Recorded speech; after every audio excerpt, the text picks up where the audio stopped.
I need dice. Welcome to Master the Game. I am Juice. Welcome to Master the Game. I am here with my lovely players. Master the Game. I am here with my lovely players. Sorry. God, Luke! That was me. I was like, what is happening? That was more than one person, though. What's going on? It wasn't me. Oh. I know. I only like, checked oh my God, mine. do I have something up? I thought Juice just lost his confidence. He was trying to redo the intro. Holy feedback. Yeah, so the chat's like, what the hell? Here's how I really feel about your new intro. Thanks. If you guys thought my channel wasn't the worst before, now you really know it is. No, I'm just kidding.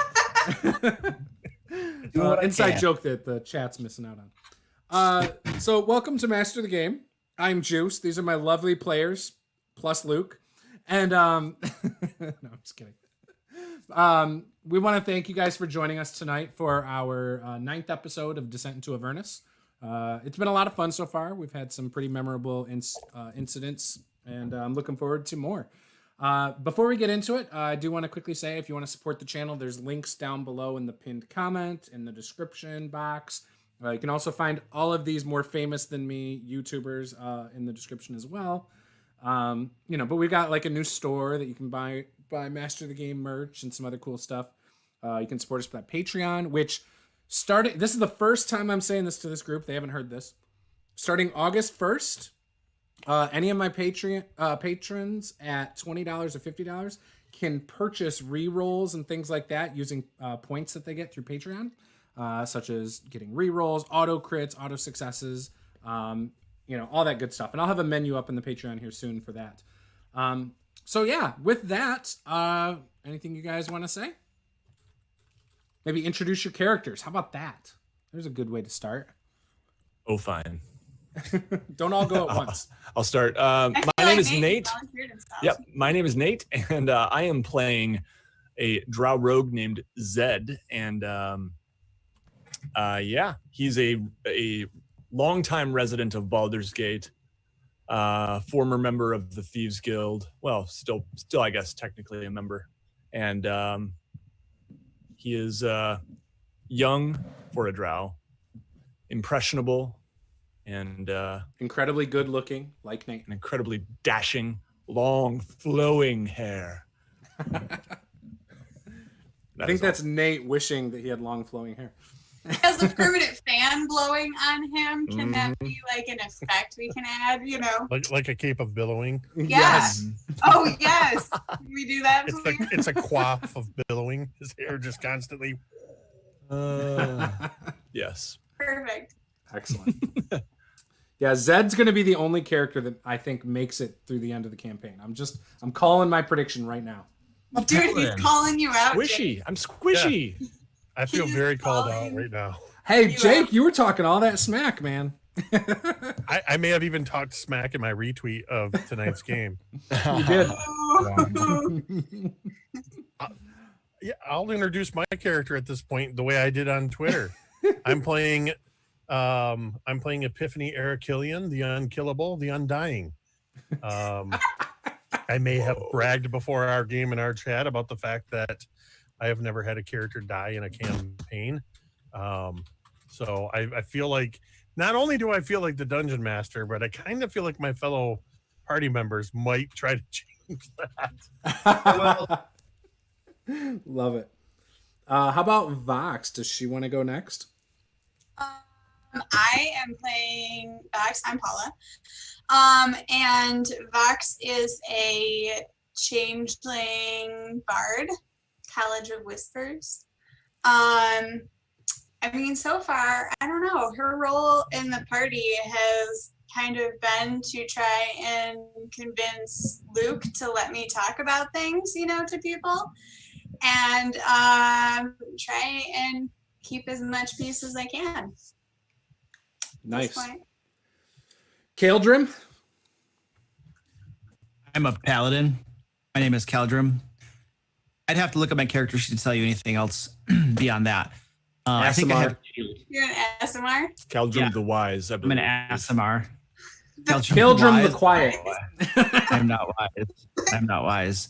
I am on a 3-session life streak right now that I haven't died. I'm spoiling to end that tonight, but I want everybody to die first, and I want to be the last one to go down. Ooh, that's a challenge. That's fair. Yeah. This is your third or fourth character though in this campaign. I forget. I think it's his third. Just roll a d6. It's close enough. Roll a d6.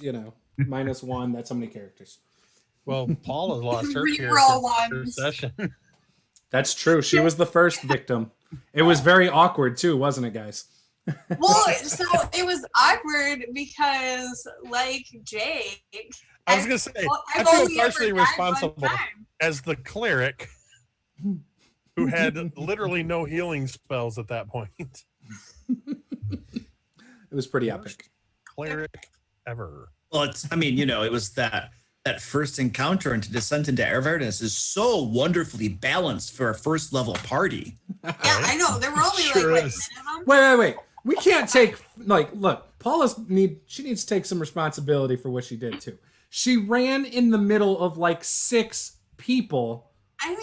And did a cantrip that does area of effect, but it's 1d6 damage. But I assumed we all had 2 hit points and everybody had my back. So, The sacrificial lamb, Yeah, we did not have your back. Yeah, clearly. Nobody did. Not without provoking an opportunity attack. Right.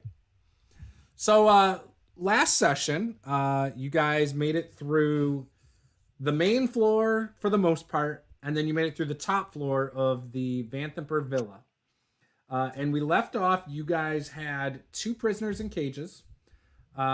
You found out quickly that there were imps that were torturing them from above the cage. You killed the imps. Both of them died. I made a mistake, so we retconned so one could be alive still, one of the hostages. And you guys let her go. Now, I don't think it set in how gruesome this image really was, right? These people had been being tortured for a few days, being stung by imps, being fed slop, just buckets of, spoiled food, leftover food, just not very good or not very nutritious food, just table scraps. The smell was probably pretty terrible, So with that though, I want to ask Vox, what is your character feeling right now after this encounter that just happened? We're just a few moments after that encounter right now. You guys are in the top of a tower of this villa. I think so. At this point, Vox is trying to figure out, right, what's the next step? Because so far we ran into one guy in this entire villa, right? And he seemed like he's kind of it. And, now we got these prisoners to contend with. And what's going to be our plan going forward to, get out of here? But what's the bigger picture for this guy? And where's everybody else? That's kind of what Vox is thinking. I guess she thought that there would be quite a few people home. And it doesn't appear anybody was. So Where is everybody else? This is just not really what she was expecting. Okay. Epiphany, how is your character feeling? Or how are you feeling? After any encounter in which I'm still standing, it's a good thing.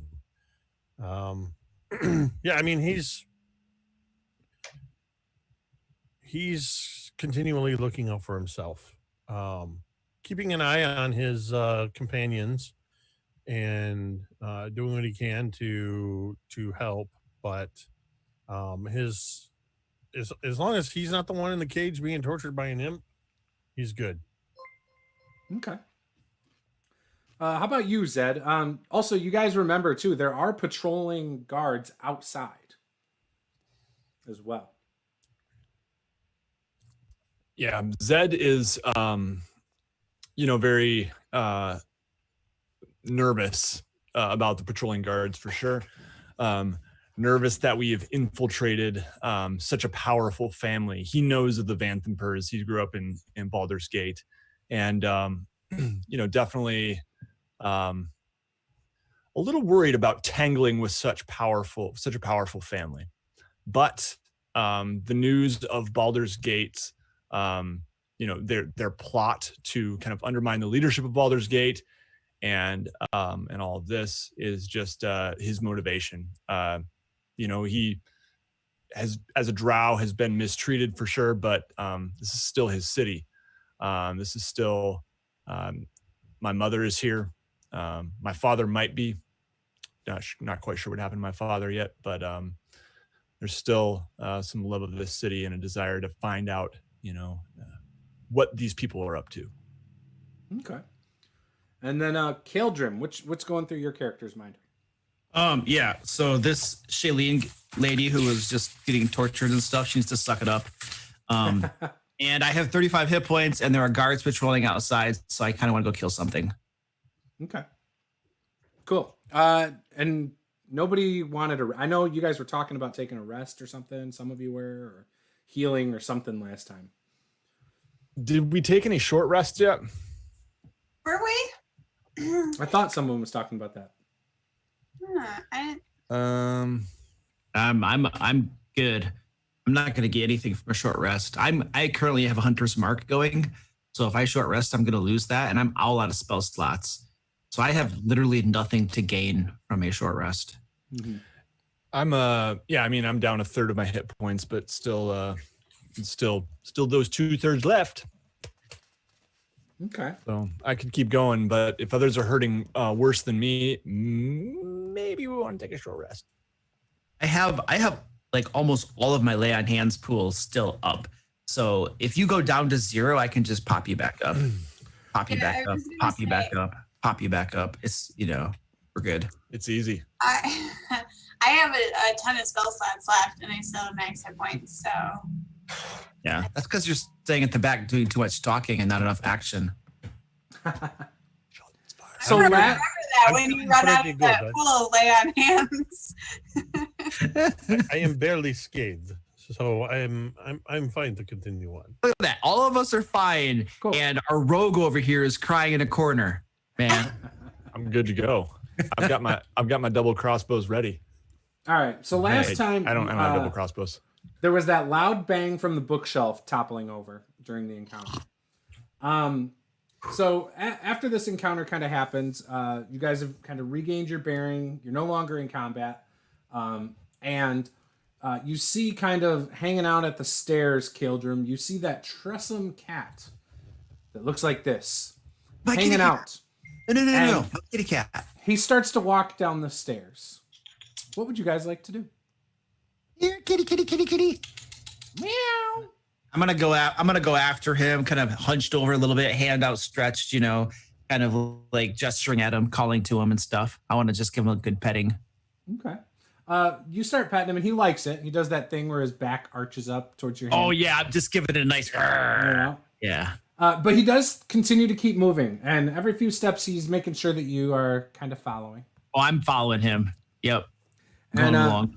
He takes you down the stairs and back into where you were before. Did we have a map for this? Or were you letting us just look at the book? I can't remember. I got a map. You got a map? Okay, cool. Just a sec. Oh, there. Oh, perfect. Now I can see That's it. not the map. Where is it? Oh, please. Ooh. There you go. I don't know. That's not the actual map I wanted. I don't know. It's in here somewhere. Close your eyes, everybody. I believe last time we all ended up looking it up online. Yeah, just look it up online. Everyone Google Vanthampur Villa. I don't know what happened to my original map. It's not showing. It's not in here anymore. Somehow it just disappeared out. Oh, Let good. the metagaming. Oh, no. Here it is. I got it. I do got it. That's not it. That's not it. There's an I got it. That's not it. It's not loading. Why is it not loading? No, I think we all just ended up going out online and looking it up. You did. It's not working. Right there. My fault. Got I it. must have renamed it or something. Got it. Oh, You got it. Sure. Yeah, just don't look at the basement one, and then we're good. I won't. So Hey, what's in the basement? you'll find out once you guys get there. And I'll show that one on the screen. So you guys make your way down from the tower, down into the southeastern corner room again.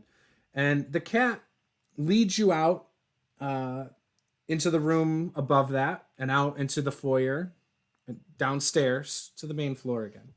Could you reference the area numbers like V18, V12? Okay, so it takes you to V18, V16, V11, down to V10. Right. Yes. Okay, I'm in V10. I was at least trying. I brought up the player map, so I didn't have any of this. Right. So while you're in V10, he leads you over to V5. Okay. Which is the kitchen, which is where you had put the imp in the cabinet last time. That's where I killed the imp single-handedly in combat, saving everybody's lives. Exactly. Incredible. Your heroic deeds, thanks to the cat. And the cat leads you over to V7 and starts pawing at the door. And that goes down, or we haven't been in there. You have not been down there.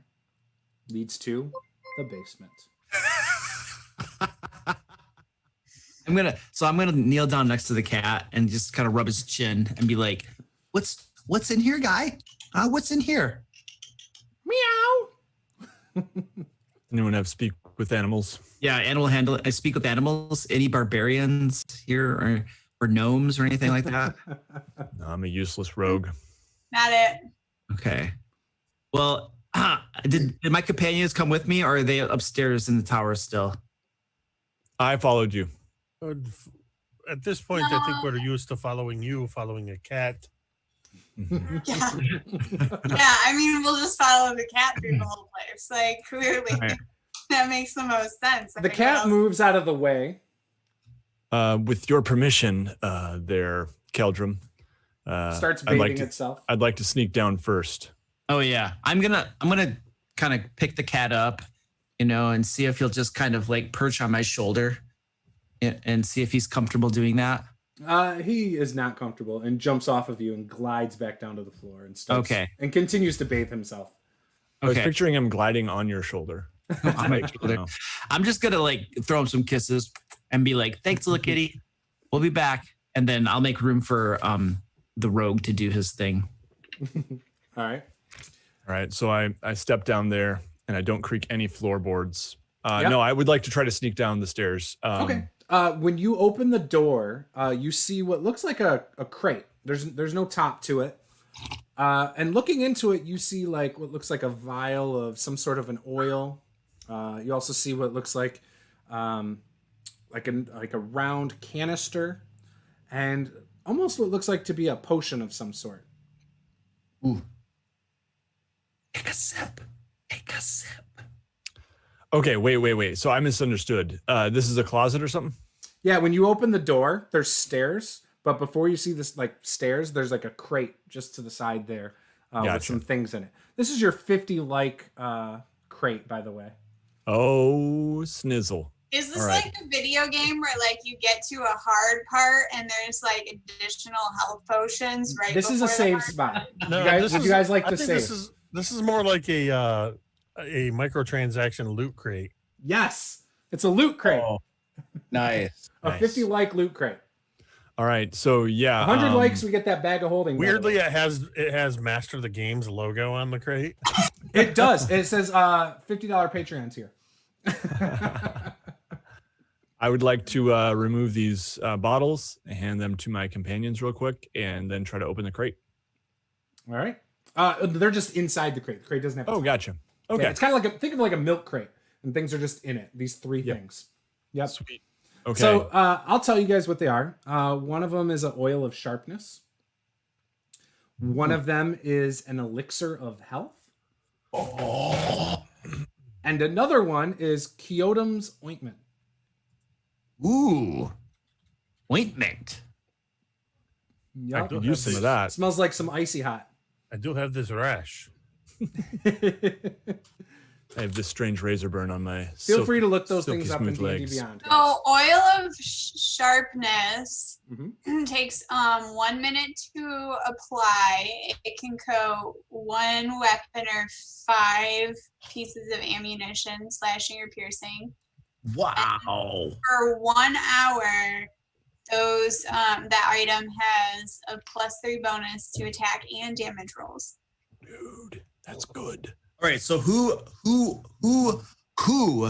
wades into melee combat and goes toe to toe with their enemies? Epiphany. I mean, probably me. I think Epiphany needs the oil of sharpness. I don't even use it. Do I use a blade? I thought I used a mace. I'm joking.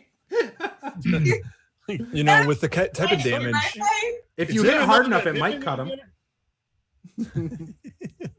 With the type of damage I'm doing, like a +3 is just like, psh, so you can have it, Luke.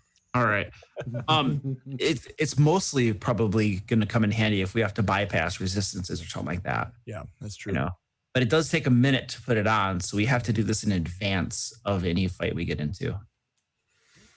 All right. I would say we probably would save it for when we know there's a big fight coming. We can even draw back for a moment and apply it if we need to before entering a space. But yeah. Okay, so 10 bottles of oil of sharpness. Got it. Yeah. An elixir, That's what I said. The Elixir of Health gets rid of any sort of like disease or like affliction. So like blindness, deafness, poison, paralysis, stuff like that. Sweet. Kyoton's Ointment. Someone Yeah, want to read that one? You don't know how to spell it, do you? I don't know how to spell that. Keoghtoms. It gets rid of poison. It cures any disease and heals 2d8 plus 2 hit points. There's 1d4 plus 1 doses in the jar. Yeah, the Elixir of Health. Feel free to roll for the doses, by the way. The Elixir of Health is kind of an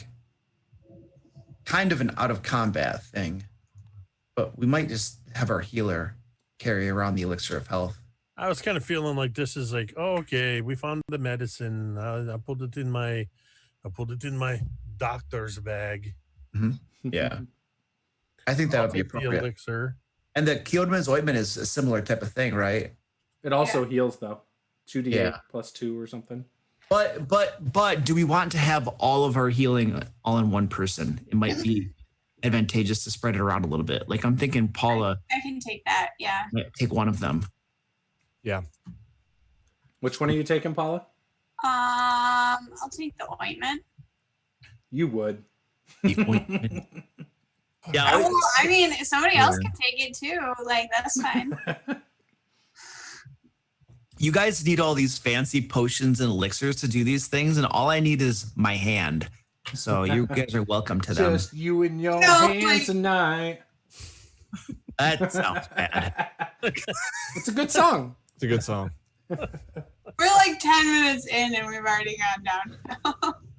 Hey, we still haven't asked any women. Masters doing it. I was gonna say we still haven't asked any women what their charisma scores yet, so we're good. All right, so you got that. So Nate Zed is now sneaking down the stairs, correct? Correct. Okay. So when you start sneaking down the stairs are right. Whoa, I did not mean to make that bigger. The wrong map still. They are right there. Or it's the right map. Or is that the right correct map? We are entering a lower level. These are the stairs down. And you are in this large room. Now, let me read what it says about this room. Very important. Very, very important. Just a moment. Just say it sounds like he's vamping. Vanthampurs. No.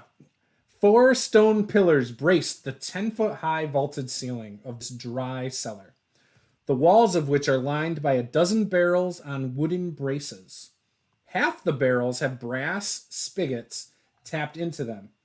The room also contains 2 stacks of wooden crates, one in the middle of the room and another by the south wall. You guys are coming in from the south. Okay. Yeah, if I don't see any movement or hear anything, I would just motion for give me a stealth check, by the way. Okay. Yep. It's gonna be a 21. 21. Ooh, that's pretty good. That is pretty good. We will say you seemed pretty quiet as you came down the stairs. In fact, even your friends behind you who stayed upstairs do not hear a thing. Okay. So as you were coming down the stairs, there is a smell of incense, like a really nice smell actually because of it, which is kind of surprising because when you're down here, everything's actually pretty well lit. There's little sconces on the walls, and they are lit. Lanterns along the walls. They should dim light in a 10-foot radius. And it's almost like they're trying to cover up the smell of something in this place. Okay. I guess before I motion for my friends, I'd maybe just like to check out that room straight ahead, or on the left side. Okay, on the left side, that door. Wait, the rest of us stay up the stairs? He was stealthing. I mean, if you want to go down, you can. He specifically wanted to go ahead of us. Yeah, I wanted to sneak ahead, but I would probably check out this space and then probably get a motion for you guys. Come down. Yeah, so you go over to what is V21. Do you want to open that door? Okay, so there's a door. Yes, there is a door there. The door, by the way, is it's an iron door made of riveted iron plates with iron handles. Yeah, no, I'm not going to go opening doors without my friends. So I'm going to motion for them to come down. I'll just kind of, come on down. Okay. Or I'll whisper back up the stairs. As you kind of do that, psst, guys, down here, do me a favor and roll initiative. Oh, that's not. I'm gonna decline to give you that favor. Okay. So I got a 17, by the way. I got an 18. Ooh. 35. Stand by. Oh, hang on. I should probably write in pencil, not pen. Pen is a little bit permanent. I don't want to make your death permanent yet. No, I'm just kidding. Oof. Oh, I'm sorry. Mine was a 19 because of modifiers. Zed, you get 18, you said? Yep. All right. Vox, what'd you get? 20. 20. Okay. Epiphany? 10. And what'd you get, Caeldrim? 5. 5. Okay. So Vox, he kind of goes, psst, come on down, or whatever he says. What would you like to do? You're at the top of the stairs. It's about 15 feet. Does he even know anything's happening? No, nobody knows anything yet.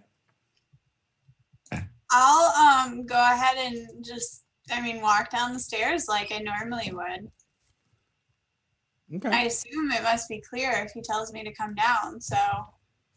Oh, it's clear, all right. Our rogue friend is very trustworthy. And he did it from the bottom of the stairs, right? You went back to the bottom of the stairs and did that. Exactly. Okay. Perfect. Yeah, so I'll just go down to the bottom of the stairs where he is. Okay. Honestly. Perfect. Okay, and it is now my turn. Let's see. Okay. What is your passive perception, Vox and Zed? 13. No, 14. Okay. 12. Okay. So you come down to the bottom of the stairs, Vox. You see Zed there. Seems, pretty like it's clear to you. I'm going to go check out this door.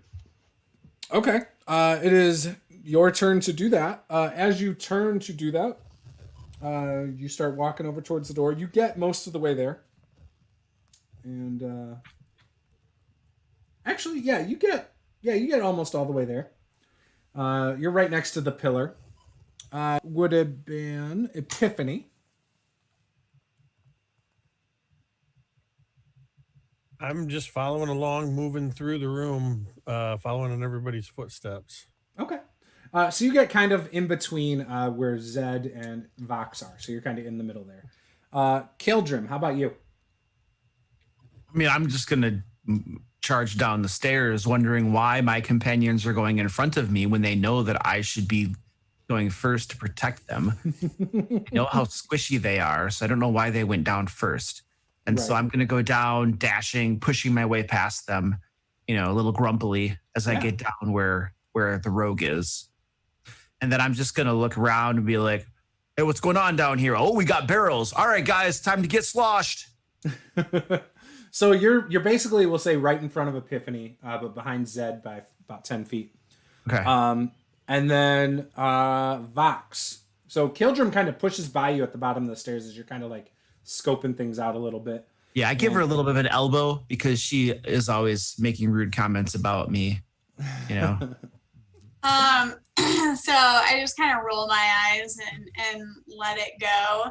I'll kind of move towards these crates that are directly in front of us at the bottom of the stairs and just kind of poke around, maybe see what's in them and, what's going on down there.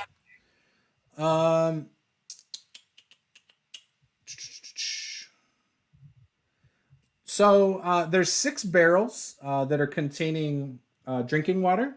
And you start looking at maybe another one, and you notice there's also some that have some ale in it. But yeah, other than that, you kind of take your whole time doing that, just kind of looking real quick at the crates, or the barrels, I should say. And as you're doing that, you see out of the corner of your eye 3 spined devils almost appear out of nowhere as they attack your good buddy Caeldrim, who's drawing a lot of attention to himself. All right, let's do this. As I see them, I point and I yell, "Look out!" All right, so threatening to drink their grog. That was what did it. Right. So they make 2 attacks, one with its bite and one with its fork, or 2 with its tail spines. Okay. So the first one is going to attack with its bite. That's a 20 to hit. Hit.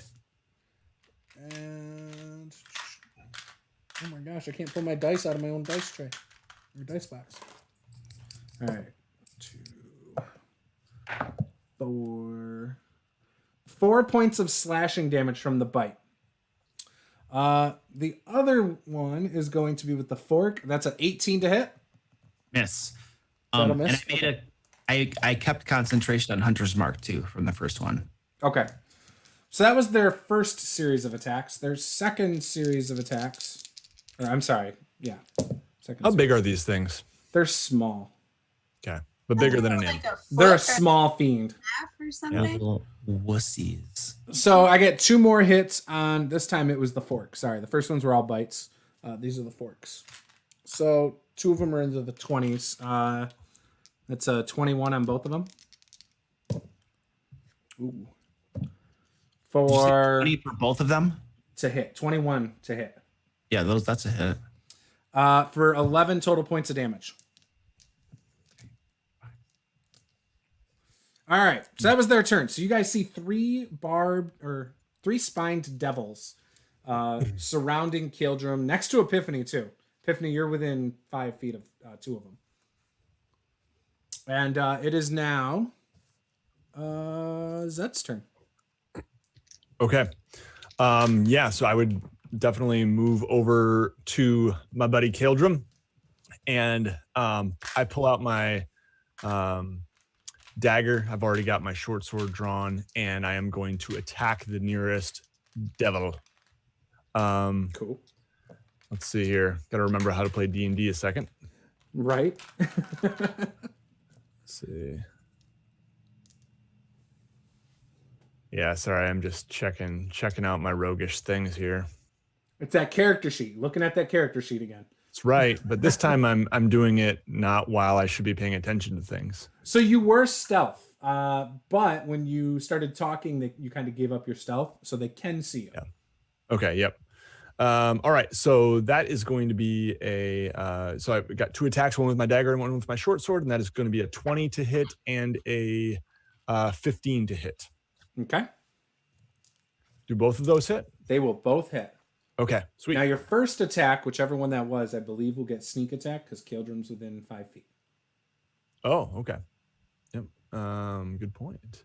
So the first attack with my short sword, unfortunately, I rolled a 1 plus 5 is 6 damage, plus my sneak attack damage is going to be 10. Whoa, 16 damage with the short sword. Nice. He is still standing. But Okay. when you stab him, you see this like green ooze start coming out. Nice. And then, so I swing again with my dagger, and that is going to be 7 damage. He drops. Okay, sweet. So yeah, I just kind of stab it with my dagger, and it actually like goes flying, and it just smacks against the wall. Nice. All right. It is now the wonderful Epiphany's turn. But one's down. Yep, one is down. That is not one that was within 5 feet of you, though. And Caeldrim's dealing with one.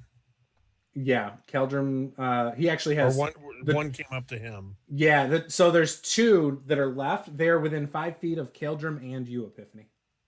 Oh, and me. Yes. Yeah, Caeldrim's like right in front of you. They're both within 5 feet of me. Yeah. Then I'm just going to say a magical word in Infernal, and a burst of radiant energy will erupt from me, and they each need to make a Constitution saving throw. Ooh. Does that affect friendlies? No, each creature of my choice. Gotcha. I choose not to affect my friendlies. You said concentration?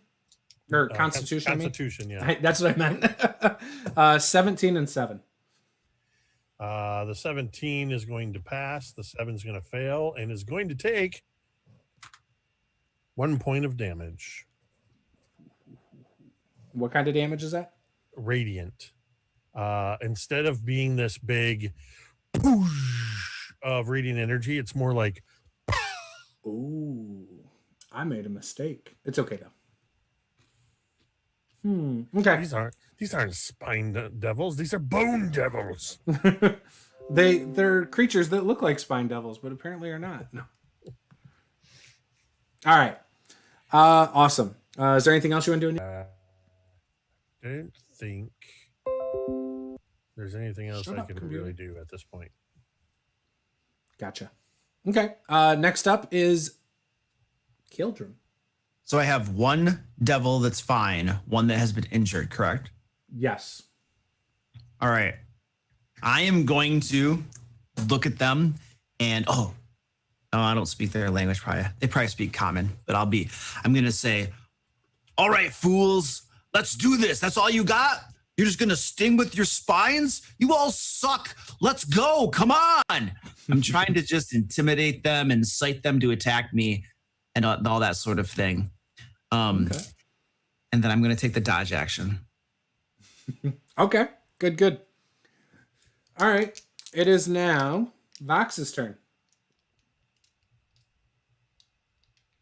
Can't hear you. You're muted. Oh, don't tell her. Just let her keep talking. Shush. Awkward silence. Okay. So I'll go ahead and I'll pull out of my sleeve a yellow card, and I kind of swipe that through the air, and that goes hurling towards them. Okay. So I got an 18. Hits. And that is 8 damage. What kind of damage? Lightning. Okay. So this card hurls through and hits the one that Epiphany just hit for 1 hit point. And he kind of looks over at you, Vox, and points his fork at you. It is now their turn. So Epiphany, who dealt this radiant damage, the one is going to attack you.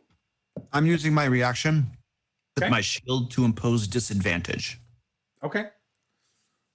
I flinch, thinking he's trying to hit me. All right. He's. I'm gonna act like I am, psyching him out. So he tries to bite at you, Epiphany, and misses thanks to the disadvantage. Oh yeah.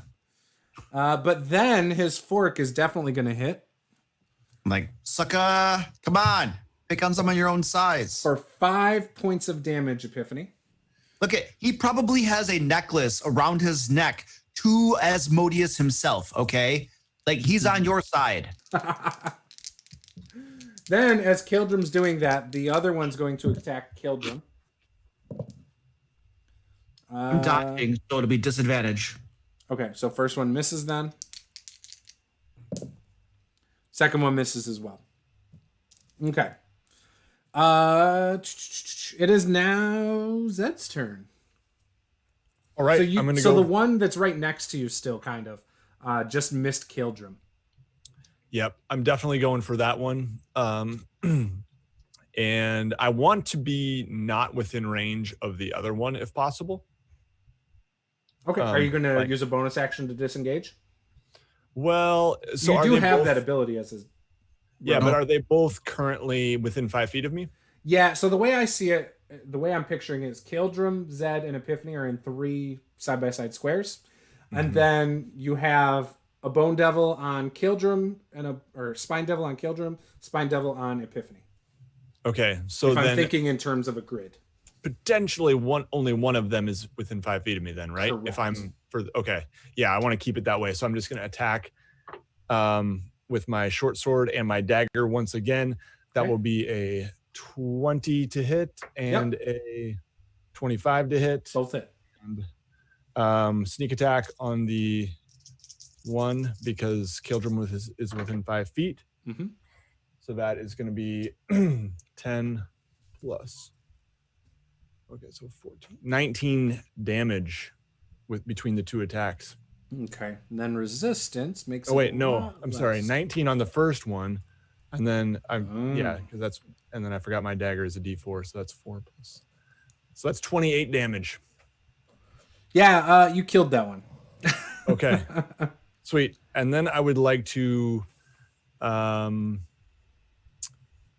move just back, maybe behind a crate or something. Okay, probably can't get behind a crate, but you can move back against the wall. That bottom left corner where you guys are at is kind of cramped. There are 4 columns in that room. Could he get behind a column?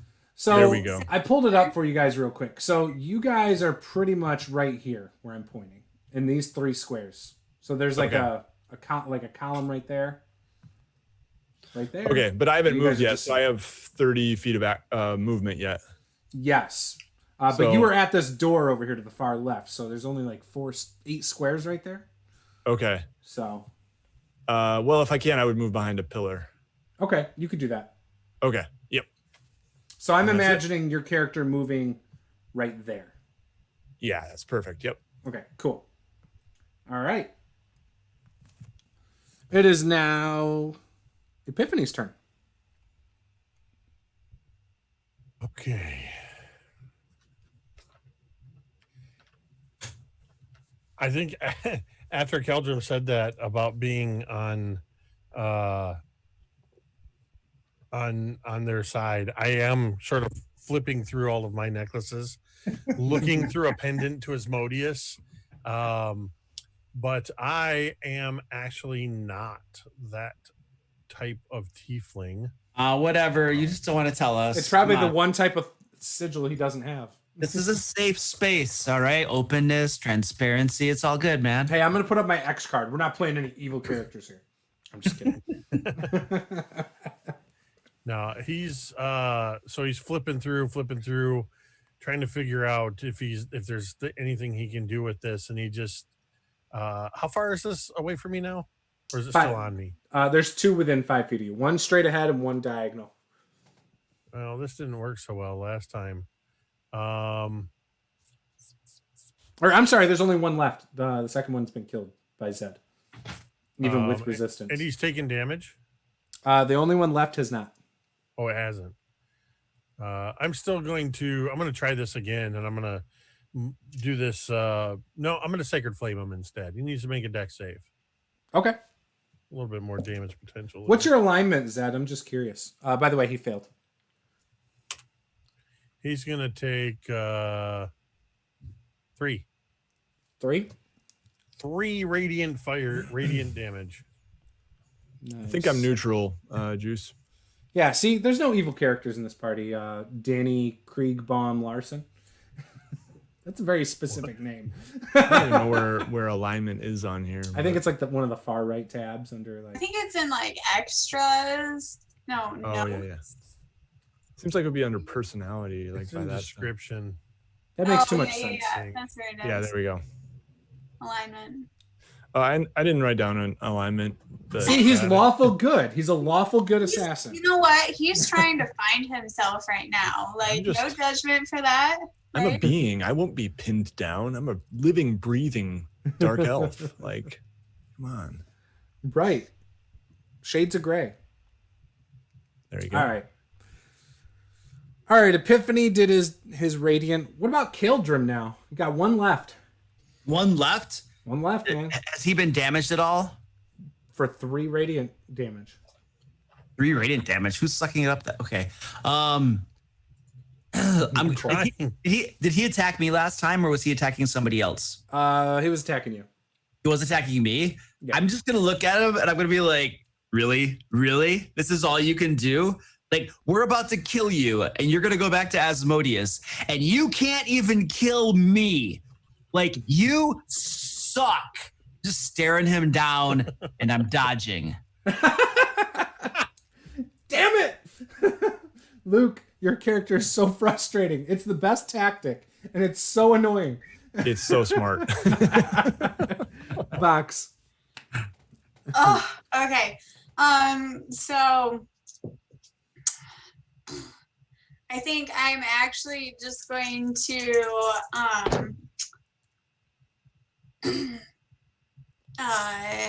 I'm gonna try and throw another card at them again. Okay. I got an 11. Miss. I feel like that's not gonna work. It's my turn, so I'm gonna fudge my dice rolls and double crit Caeldrim. I'm just kidding.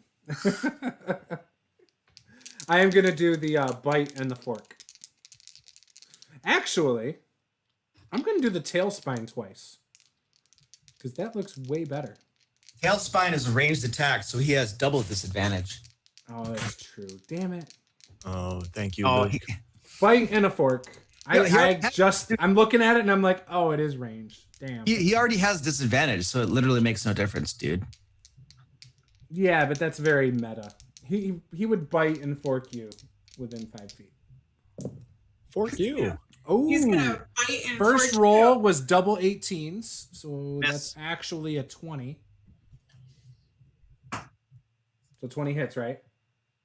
That's a yes. Yeah. All right. So that is the bite, which is 2d4 for 3 strong points of damage. Very strong. You suck. Come on. Second attack misses. So his fork misses. I'm just looking down. I'm just looking at him. I'm just like, His you're about attacks to do die. This is all you got? Yeah, pretty much. All right. Zed, it is your turn again. You're going to drop this one in no time? Yeah, I'm trying. Is it even worth it for me to try to hide? Yeah, let's have some fun. Let's switch things up. Okay, I'm gonna try to hide behind this pillar now if I can. You can. You're breaking line of sight. Okay. You are hiding, and that was your bonus action. Natural 20. Oh, that's a 14. But yeah, anyway, I got the natural 20 when I rolled it. Totally convinced. Okay, and then I am going to move and attack. And okay, sorry guys, I'm just playing around with my stuff here. So you get advantage. Okay, that's how it works. Thank you. Trying to make use of some of my abilities. Because he can't see you. Yep. All right, so that's a whopping, well, I guess that's pretty good. That's going to be a 20 on my first attack. Do I get advantage on both? Oh, wait, no, I don't get. No, once you attack, you lose your, they see you now. I don't get my bonus action anyway. So yeah, anyway, that's a 20. Yep. And then I have, let's see, assassinate. You have advantage on attack rolls and so it is going to be a critical hit as well, right? I don't remember. Because yeah, you have advantage on attack rolls. I don't against think any you creature auto that hasn't crit taken a anymore. turn in the combat yet, and any hit you No, score it's taken a turn. that is surprised is a critical hit. And Not surprised either. okay, so the fact that I hid successfully doesn't make it surprised. Nope. No. It just gave you an automatic advantage. Yep. Okay. Fair enough. And then you also get sneak attack when you have advantage, or when an ally. 3 6s, guys. Okay. Oh no, that's not a good omen. So that is going to be 18 plus 5 is 23 points of damage. Okay. He's still standing. Okay. So you notice that he has resistance that I was screwing up early on, but you know. Yeah, that's fair. Yeah. All right. Now this one has 5 times as many hit points to make up for that. Great. Oh, I love your thinking, Caeldrim. I love it. How about one more just comes into the fight? That'll be better. I'm just kidding. All right, Epiphany. All right. You see Zed do a square shot into a vulnerable spot, but it doesn't seem to matter. The Spine Devil takes it like a champ. Still looks fairly strong, but he's hurting. What's he fighting with? A rapier or sword? Short sword. I stabbed him right through the head, and he's just chilling. Yeah, well, having already failed at 2 of these radiant spells, I'm going to grab my Christmas Miracle Mace of Strength and Healing. I love it. I totally forgot that thing heals too. The worst cleric ever. And I'm just going to try to bop this thing. Oh no. 7. A 7 to hit? I imagine I go to take a swing at it and I hit the mace right up beside the pillar. There's just this clang. Oh, that would hurt. Yeah. Like taking a baseball bat to a telephone pole. I love it. So if you guys thought stealth was going to work out, the stealth is out the window now. It was already out the window, but you know, Epiphany really made sure. Caeldrim.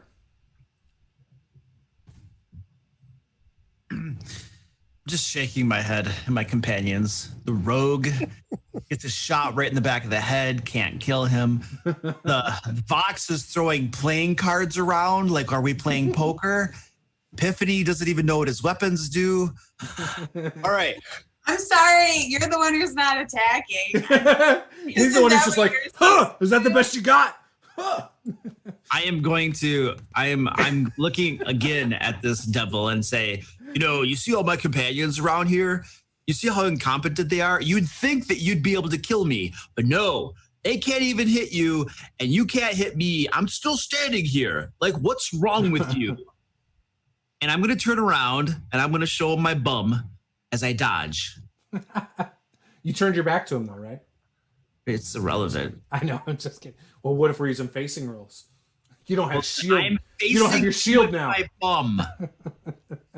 I'm kidding. That imposes a disadvantage, I think. I guess it might. All right. Let's go for the... Oh, sorry. It's Vox's turn. You want to hail another card around? Yeah, I mean, I thought these guys were supposed to be easy to kill. I mean, didn't we have an easy time the first time around? Yeah, they dropped like flies. You know? So I'll conjure up another card and throw it. And that is a 26. Hits?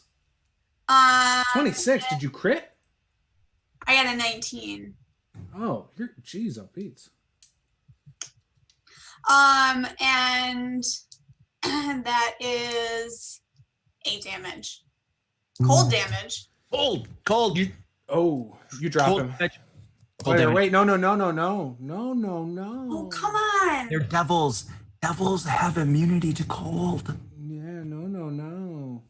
Cold and fire and poison are no-nos. Well, unfortunately, I don't get to pick what kind of damage, so... Yeah, Wow. I believe he's doing okay. Yeah. I'm like metagaming. Cold. So he is still standing. You do hurt him, but he kind of looks and chuckles in like this abyssal sounding thing. So at this point, Vax is looking exceptionally irritated and sort of like stomps forward a couple feet. All right. Laughter in Abyssal just sounds like tee hee hee, right? Yeah, pretty much. Yeah, it sounds like Luke. It's pretty good. That was a good impersonation. I like that. All right. What character is that, Luke? Come on. What's the? I gotta know the voices. The high pitched one.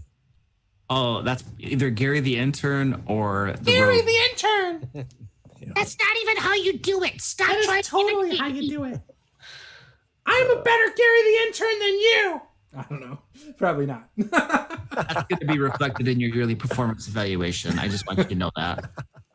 I'm Larry the intern. All The right. fat big brother goblin kobold thing. I don't know. All right. Sorry, I should okay. have brought it up. So he's still standing. Vox does her thing. He's going to attack Vox with his tail things. What? Yeah, he's shooting 2 spines at you. What? How far is Vox away from me? I'm over by the. Like 20 some feet. Yeah. All right. Well, But he misses. I rolled a 2 and a 6. good luck. Oh, 2 and a 9. But that still misses. What's your IC? 14. It Yeah, has, even with bonuses, it doesn't. okay. Okay, It would cool. have disadvantage because it's in melee with me. Yeah, either way, it would have missed. Okay. So, with that, come on, Zed, finish it off. Yeah. Somebody do something.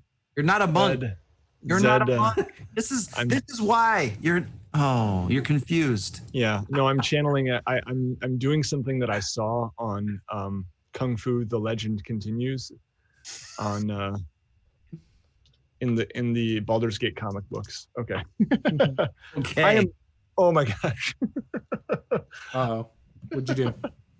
Well, I'm gonna double attack with my short sword and my dagger, and I rolled a 1 and I rolled a 2. Wow. And Caeldrim's on the other side. Do me a favor. Let's see if you hit Caeldrim. Roll another d20. Goody. Oh, that one went. Disadvantage because I'm dodging. Yep. Okay, gotta roll it Disadvantage. again. Roll 2 d20. Gonna Take get the a crit. lowest. Okay, I rolled a 2.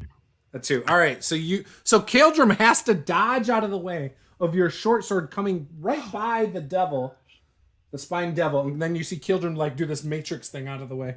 Can I use my reaction to try to catch his short sword up against my shield, grab it with my sword, and twist it out of his hand? Like if he's gonna try to hit me, just disarm him. Are you sure you want? I mean, yeah, I'll let you do that. All right. I'm Go gonna for rip it. his Do an sword out. opposed athletics roll. All right, buddy. Or Zed, you can do Yes. acrobatics too if you want. Come on, buddy. Take All your right. sword out of your hand. Yeah, bring it. It's gonna be a 20 for me. I got a 22, so defender wins. Oh, I'm like, so you rip his short sword out of his hand? That was No. the 1, right? No, he wins. Defender No. wins. Oh, okay. Wait, Oh, wait. you got a You're the 20, one you that got a was 22, defending. not a 22. Oh, you got a 20 also. I Got also it. got a 20, yeah. Okay. We're having like Oh, we Yeah. thought you said 22. We're all like, we don't know what's going on. Do we understand? We can't even do numbers? PvP right. I don't know. oh, so we tied. Yes, So gotcha. I Okay. trap it momentarily and I'm tugging it and stuff, but you managed to like slip it back out. Yeah, and- no, I have a very confused and hurt look on my face. I retort and I say, "Hit the enemies, moron." All right, Epiphany. You Zed, see you've your gotten- friends fighting each other all of a sudden. Zed, you've gotten hit a couple times, right? I have not gotten hit in this fight yet, I don't think. But you're down some hit points. Yeah. So and as this is happening, I imagine this happens almost as an accident. After I slam my my mace into the column, you guys are tussling. I pull it back away and I sort of nudge you in the ribs with the handle. And I'm going to bonus action heal you 6 hit points. Oh, nice. Because I can do that 3 times a day as a bonus action with Christmas Miracle. And then I'm going to raise it over my head and bring it down on this devil's head. Rolling a real die this time. And it's a natural 20. Oh, nice. Oh, yeah. That's a critical hit. So that will be. How do you do your crits, Juice? Double damage dice. So that'll be 7 points of damage, bludgeoning type. So what does this look like as you cave his skull in? Probably. Very much an accident. I imagine just crashing down on this thing's head and almost kind of pulling back the mace, like, oh, sorry. Oh, no, wait. Yeah, I meant to do that. So as this last one falls to the floor, you see it appears they were hiding in 3 crates in the middle of the room. And you can see now that those crates are tipped over, there's like some food, like some cheese wheels and bread that's kind of spilled on the floor from those crates. And they seem to have knocked over another crate that had some dried meat in it as well. Ooh. So yeah, what would you like to do? I'm gonna go get some of that meat and cheese. See how it tastes. Tastes like meat and cheese. Yeah, I'm gonna stock up on that. Okay. I'm going to go to that door that I was trying to get to the first time. Yep. Is it open? It is not. Okay. Can I try to pick the lock? You can. That is. You have thieves' tools, right? Yeah, I do. Okay. So you get advantage. Okay. That's what I was going to ask. That's going to be a 19. Dex. Okay. Oh, it's not sleight of hand. It's just straight dex. Yeah, straight dex. Okay. 18. Okay. Yeah, you're able to pop it open. Okay. And when you pop it open, you see a ton of corked bottles of wine are displayed on wooden racks that span the west and south walls. There's empty wooden crates that are stacked, though, in the middle of the room. Wait, what did you say before the crates? Sorry. There's hundreds of corked bottles of wine displayed on the 7-foot tall wooden racks that span the west and south walls. Okay. Just a bunch of wine. I would pop a cork and just take a little sip just to sample. Yeah, this is pretty good stuff. While looking around, so there's a few that kind of stand out that look a little bit different. But the wine you definitely tasted, based on your knowledge, you would know this is like a single silver piece valued bottle of wine. Okay. But there's almost 20 bottles. There's 17 bottles that they're marked a little differently, a little bit older. Okay. And I would go to the crate and try to open that. So the crates are empty. You can see through in between the wooden slats. There's nothing in it. Okay. It's almost like for empty bottles or maybe for transporting thwant around. Yeah. All right. So yeah, I would just say to friends, some decent wine in here, guys. Might want to grab a few bottles on the way out, but I think we should probably check out that door over there first. Yeah, I'm gonna go grab some wine now. Yeah, I'll grab some fancy wine. All right. Don't sample too much, guys. Still Just save it for later. Everybody knows you don't just pop the cork on this wine and just drink it straight out of the bottle. You've got to let it. You guys are dressed as breathe. guards, You right? aerate it. Sorry. Yeah. Wait, we're dressed as guards. Yeah. I just wanted to make I sure. forgot about that. Yeah, me too. So much for my flowing hair. Jeez. Yeah, these okay. birds have dress codes, okay? Yeah. You gotta tie your hair out. Got it in a top knot under my little guard's cap. Okay, so yeah, I guess I would go check out that other door. Okay, so you guys are over at. Oops, dang, this is a pain in my butt. All right, so you're at this door that I'm pointing at right now. Yeah. Okay. All right, it is unlocked. Oh. All right. I am going to say, stay here. I'm going to sneak ahead and see what I can find, and I'm going to go to the left, which would be up. Okay. As he does that, I'll kind of mention to him sort of casually, like, if you could do a better job looking out, than maybe what you did last time. Just throwing that out there. Fair enough. Around a few times. Yeah, I'll put my head in the crate so that I can get a devil or two in my face without you there. Yeah, that sounds good. Yeah, cool. Once you open the door, the smell of incense, a really thick smell of it, wafts into the room. Almost like the smell wasn't in the cellar itself; it was coming from out there. Again, the walls are lit pretty well. There's smooth stone trenches cut into the floors that channel water and waste. They're about 4 feet wide. As Zed makes his way forward, he's looking down. It looks like it's possibly more than a couple feet deep, maybe 2 or 3 feet deep. And there appears to be, when you look to the left, you see just a long trail of this trench all the way to the corner. Okay, I'm going to sneak all the way to the corner and peer around. Okay. As you get to the corner, give me a stealth check, by the way, as you're doing this. It's going to be a 13. Okay. You get to the corner and you look and you see that there's arching stone bridges spanning the water at irregular intervals. The ledge on either side of the trench is 3 feet wide, so you have plenty of room to maneuver yourself. Is this... Okay. Yeah, like there's plenty of room on this. All empty and not triggered yet. And sorry, I'm trying to see if it's got a different. Nope. So you see like another turn, like just slightly ahead and to the right. Yeah, I would definitely want to sneak up there and just peer around that corner too. Okay. As you peer around that corner, you see what looks like a dead end straight ahead. It does not appear as though there's anything here. However, as you're kind of down looking in that way, you hear something from behind you walking. In like almost like on the steps, and you hear what sounds like a couple people, their voices. You can't make out what they're saying though. Give me a perception check. That is 22.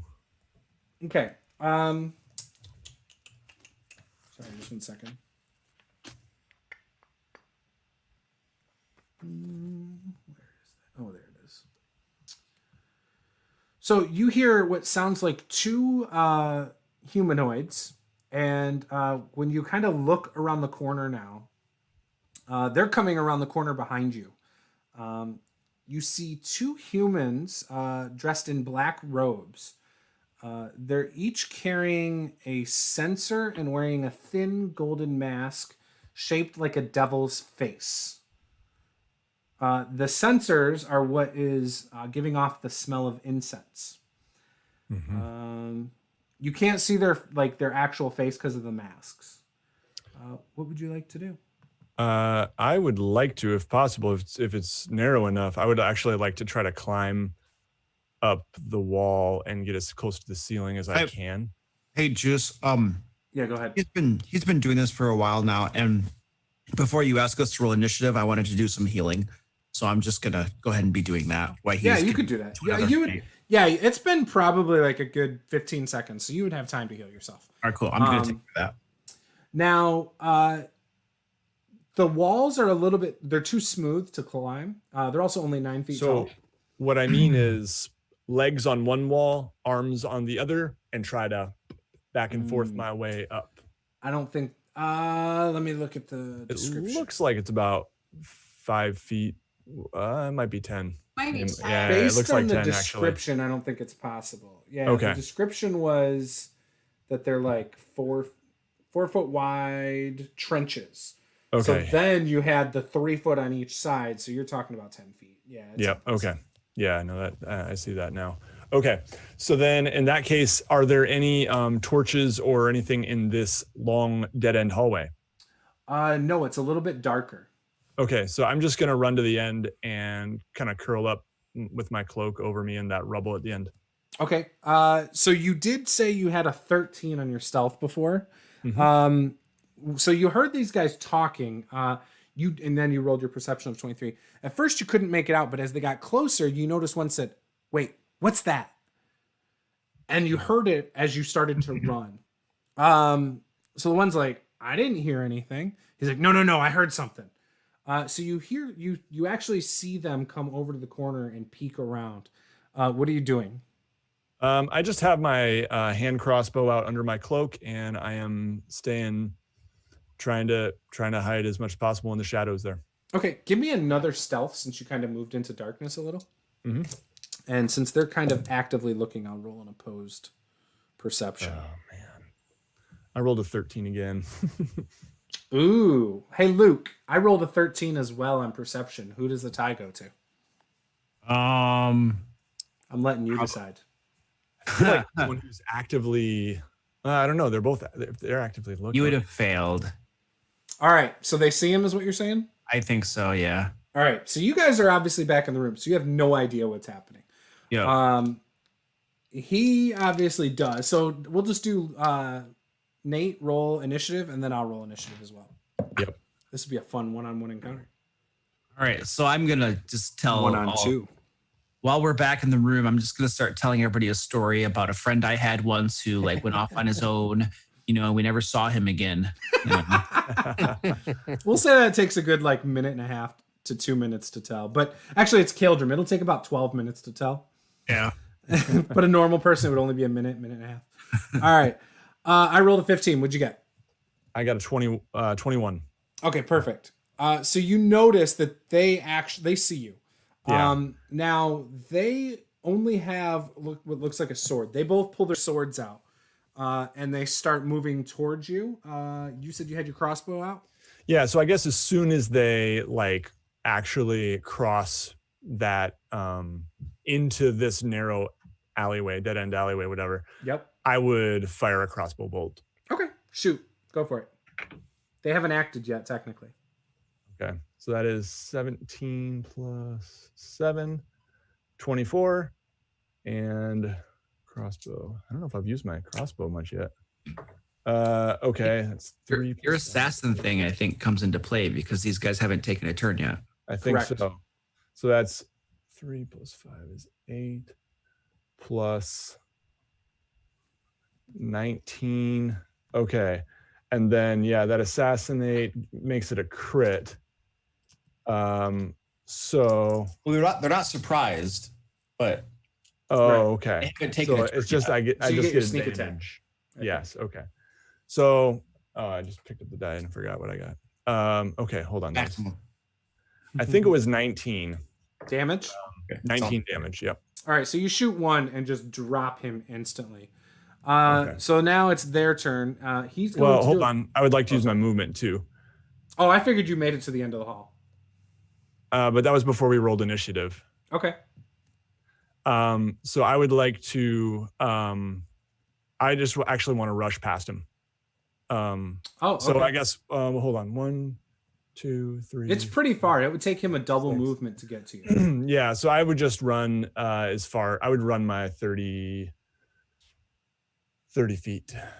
You can take your bonus action to dash. Oh, that's right. I can. Yep. So I will run my one full 60 feet back to the party essentially.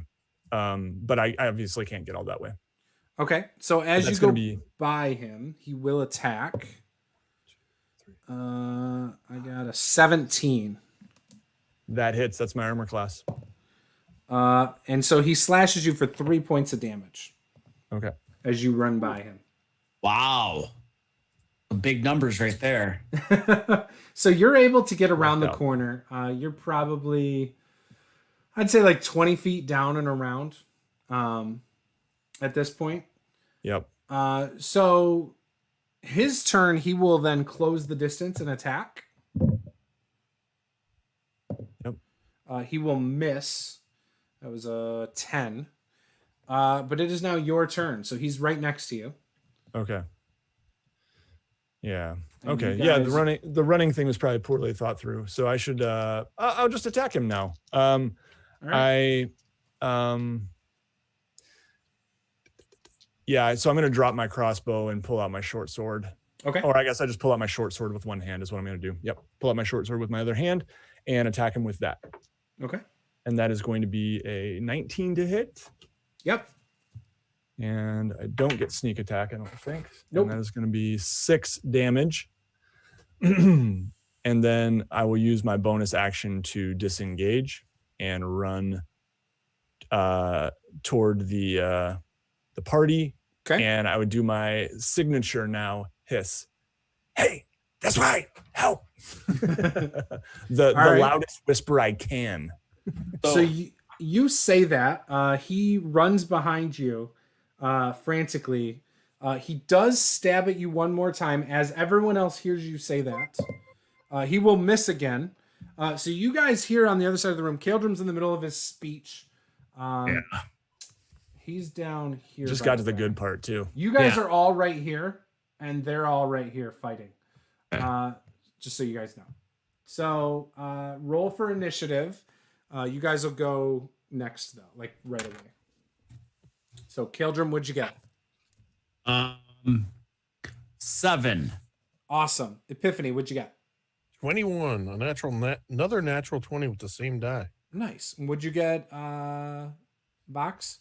I also got a 21. Oh my gosh. Wow. Vox, Zed, and Epiphany all had 21s for initiative. I need That's to start impressive. cheating too. Yeah. All right. So we'll just go with Vox first, and then we'll go Epiphany. So Vox, go ahead.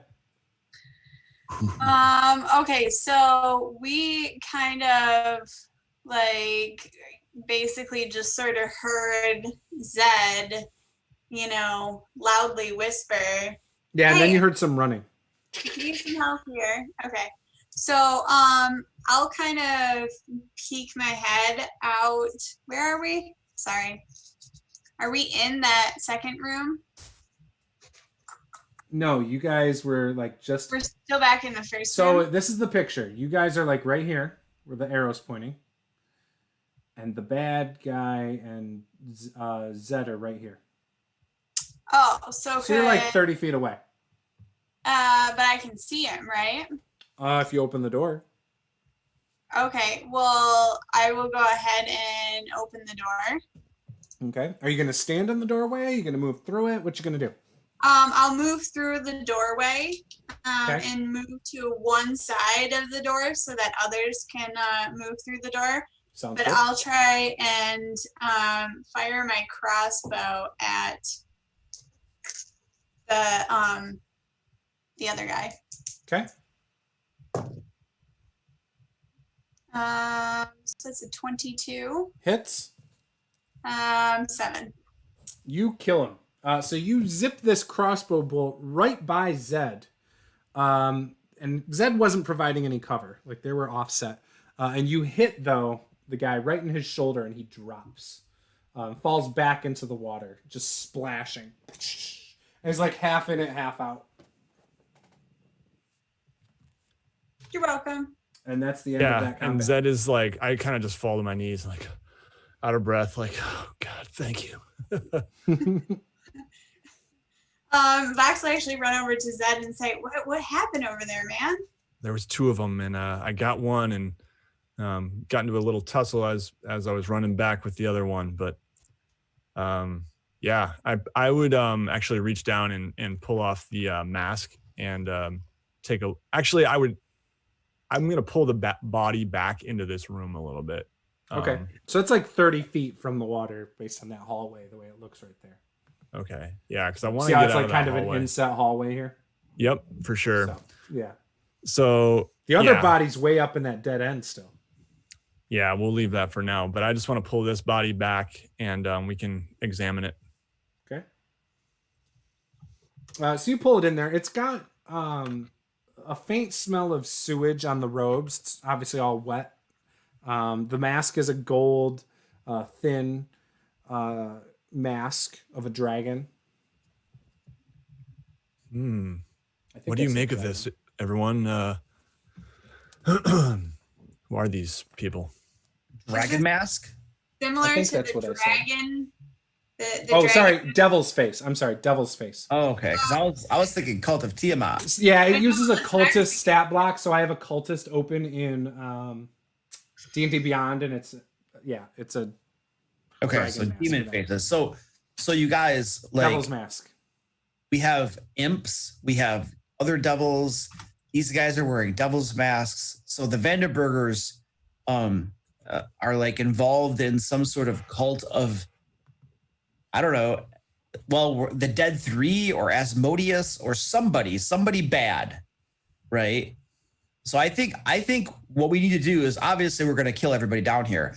But once we're done with that, we need to take some of these devil corpses and stuff back to the authorities and rat this family out, you know? Well, I mean, I agree with you. I think it would be great if we could find out a little bit more of exactly how they ended up in whatever cult this is and what their ultimate goal was. Oh, I agree. But we can kill them and then we'll figure that out. Well, I mean, but we might be able to figure it out if we don't kill some of them, or say we delay in killing them. Oh yeah, I'll talk to some of them and see what I can figure out. Yeah. Okay. Yeah. Yeah. After I kill them. Well, but like. Is there any loot on this body? Anything valuable? Other than sword? It doesn't appear as though he has anything on him. No. Just Okay. the scimitar, the robes, the incense. He has extra incense sticks, and then the golden mask. Mm-hmm. I would pull off the mask. Let's take the mask, and yeah. Are these just like generic black robes, or? Yeah, they're not necessarily generic. They are particularly made a certain way. Like if you were wearing your normal robe compared to this, it's not the same. This is more like a ceremonial robe. Okay. I have a proposition for the group to consider. Twice now, our illustrious rogue has snuck ahead and gotten attacked by himself, and we've had to come and rush in and help him out. Should we continue with this and having him go ahead and sneak in, get caught, attacked, while the rest of us stay behind and then rush in to help? Or maybe we just all go together and spring the combats together and then take things on as a group? I'm perfectly fine if Zed wants to go ahead and draw their attention and whittle them down first. From the metagaming perspective, I favor variety in tactics. You hear the cultists say, "Only if you don't do any dodge actions, you should go together." I'm just kidding. I'm just kidding. So yeah, let's be done with that for now. I would agree to that. It's getting old.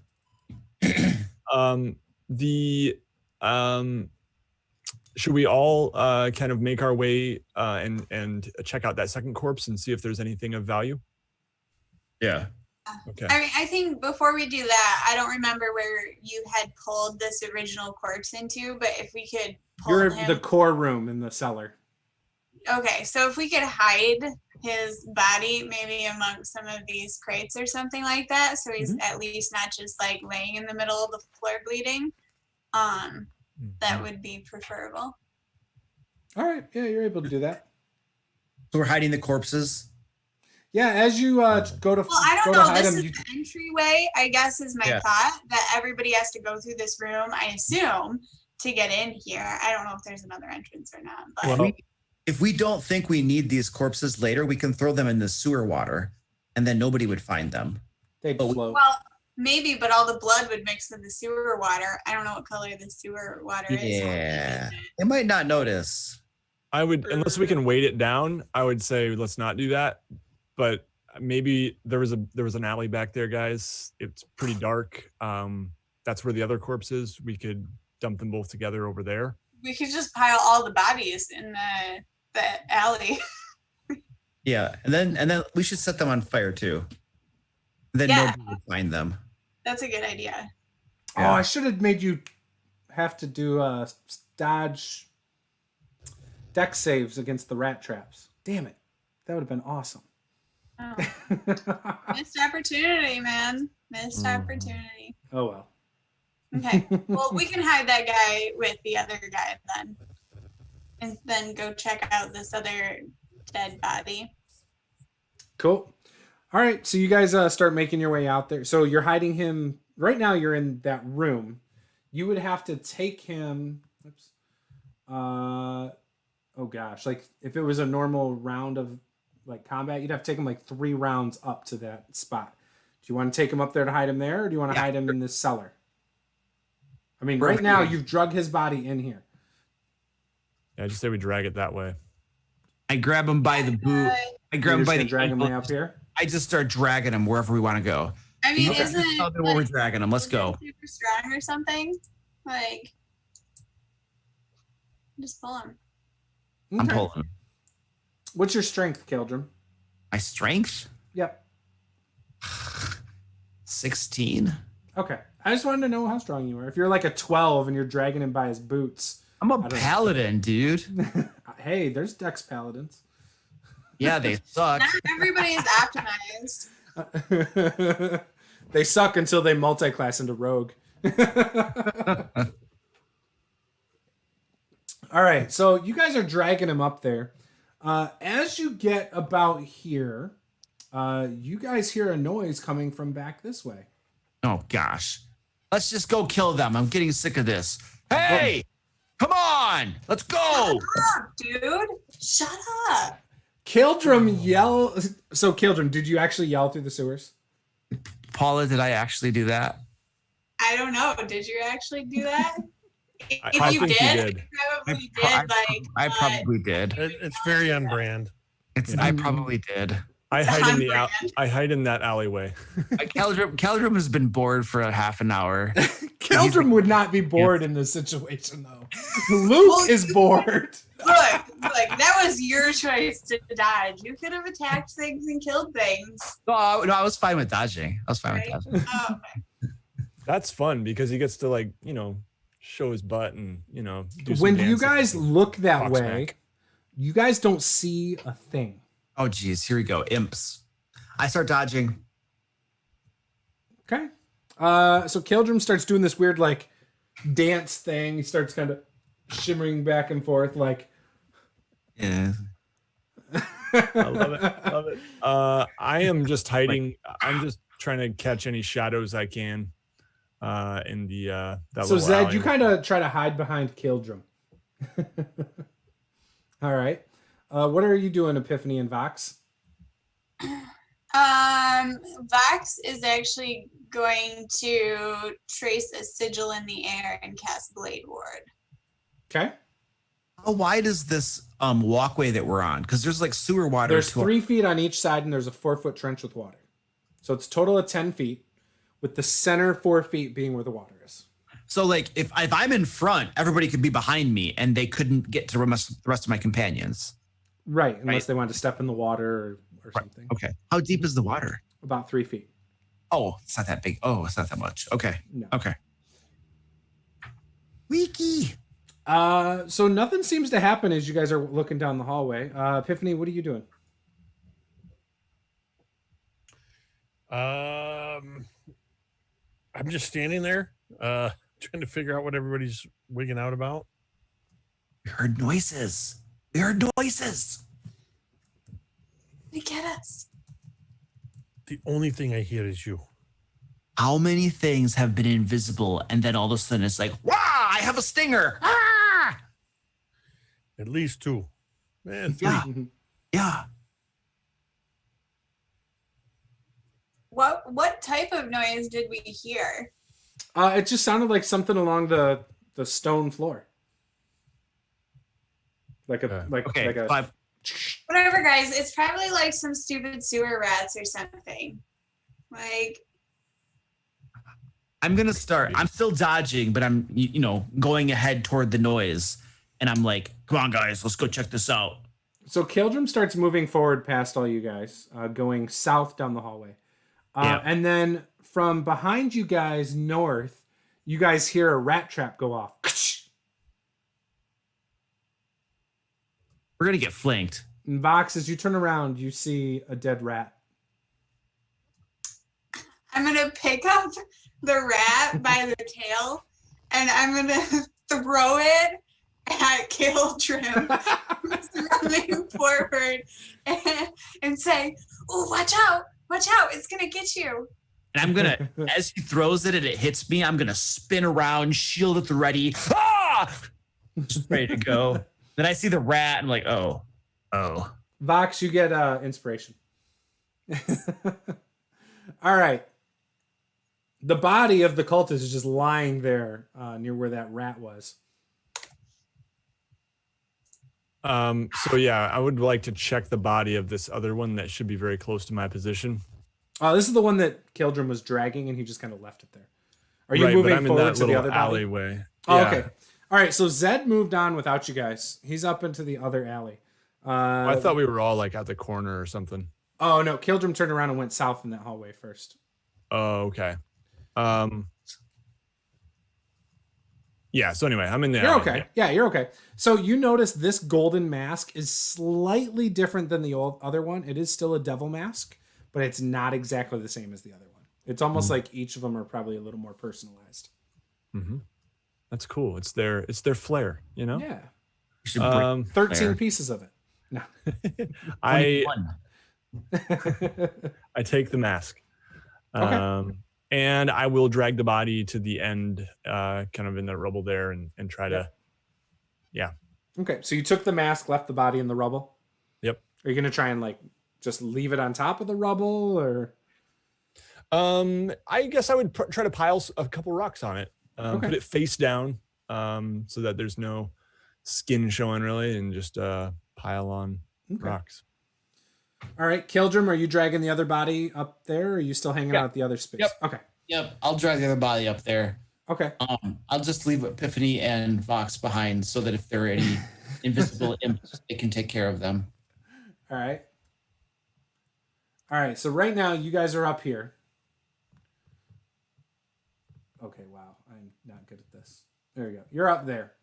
The next room over there is V23. Are you guys going there or where are you guys hoping to go? Yeah, let's just continue the circuit counterclockwise. Okay. You get to the door. Who's going first?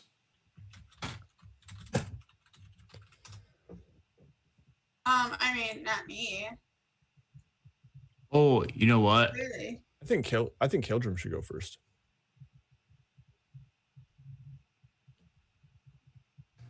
What? Want me to go first? All right, I'll go first. I'm going to break this door down. Just boom! Try to break this thing down. Okay. Try to do it. It's iron, by the way. Oh, it's iron? Yeah, they're all iron doors. Oh, well, I guess I'm going to see if it's unlocked. There's a smell that seems to be coming from this room too. Yeah, smells are fine. Is it unlocked?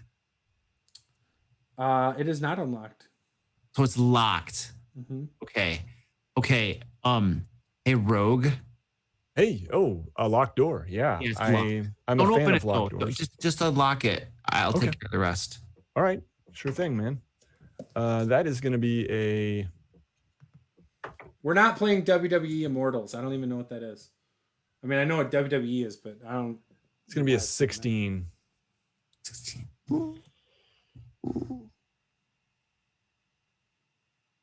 Level 4 adventure. What'd you get? 16? Yeah, Work. You popped the door open.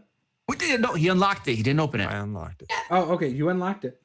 Yeah. Pop the lock. I step Okay. back Okay. gently. Now I'm going to turn the handle and just unlatch it just a little tiny bit. Yeah. And then I'm going to step back and I'm going to give it a massive boot.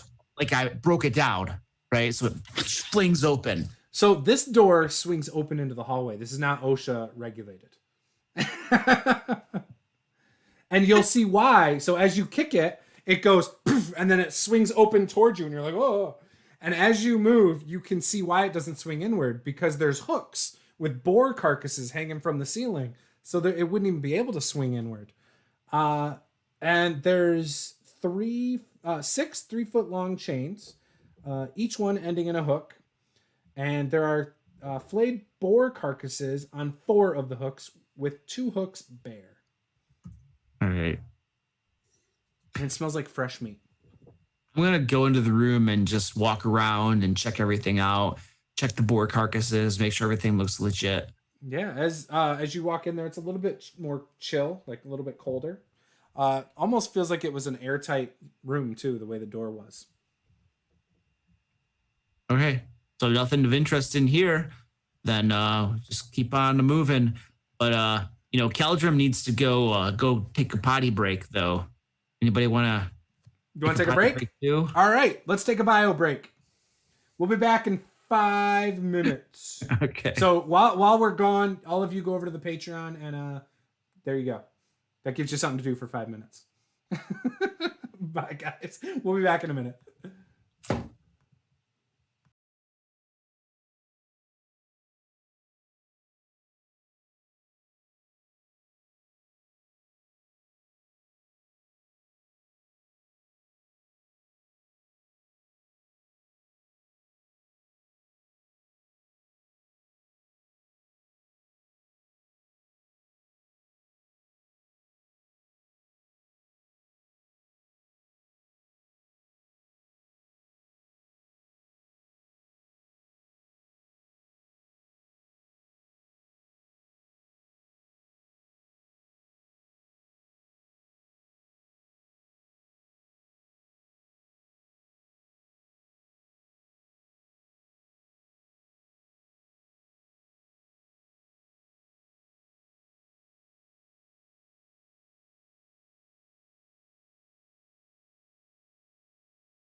I'm not. I don't have a problem with the current pace of combat and stuff, dude. All right. No worries. All right, guys, here we are.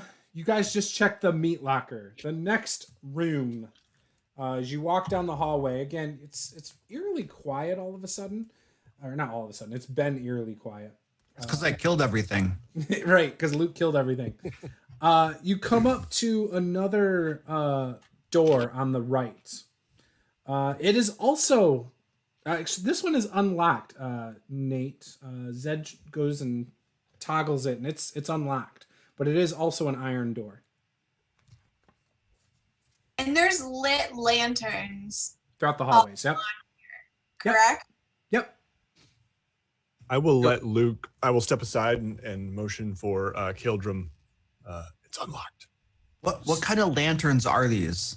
So they're oil lanterns fitted with thick panes of green tinted glass.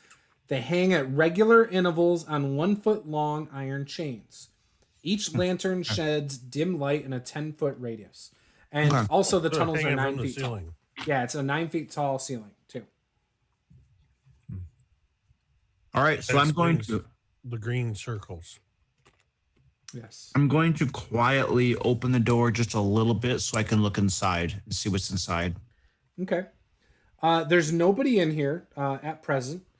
But you see 2 wooden trestle tables with benches that stand in the middle of the room. The room is brightly lit by a 6 foot tall wrought iron candlesticks spaced along the walls. Each candlestick stands 6 feet high and has 9 lit candles at the top of it. All right. I'm going to go in a few paces into the room and just look around and make sure I didn't miss anything. Yeah. Nothing in there. So this is what the room looks like. You see the tables, the really large tables in the middle. Where the X's are is where the candlesticks are. So there's a door in that room too then? Yes, on the west wall. Sorry, did not explain that. I mean, I'm going to go into the room, gesture my companions, and then I'm going to point at the rogue and point at the door, and be like... Okay. So you walk over there. You open the door. It swings... I didn't open the door. Oh, my bad. Sorry, I thought you were. He motioned for me to pick the lock, right? But it's unlocked? Yep. Okay. I pretend to work furiously at the lock. There's not even a hole for a lock. I just block it with my body. When he gets done, I'm gonna be like, good job. Pat him on the back. And then I'm gonna open the door and peek inside again. Yeah, when you peek and open the door, it's uncomfortably warm as the air kind of comes out. Looking in, it contains a pair of brightly burning cast iron stoves with piles of wood next to them. Other furnishings include a wooden trestle table where food is prepared, as well as shelves lined with plates, mugs, pots, utensils, and jars of ingredients and spices.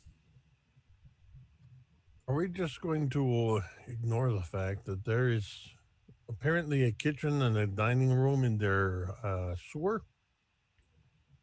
That's a really good point. There's a lot of really strange things about this entire situation. The wine cellar, that seemed very normal to me.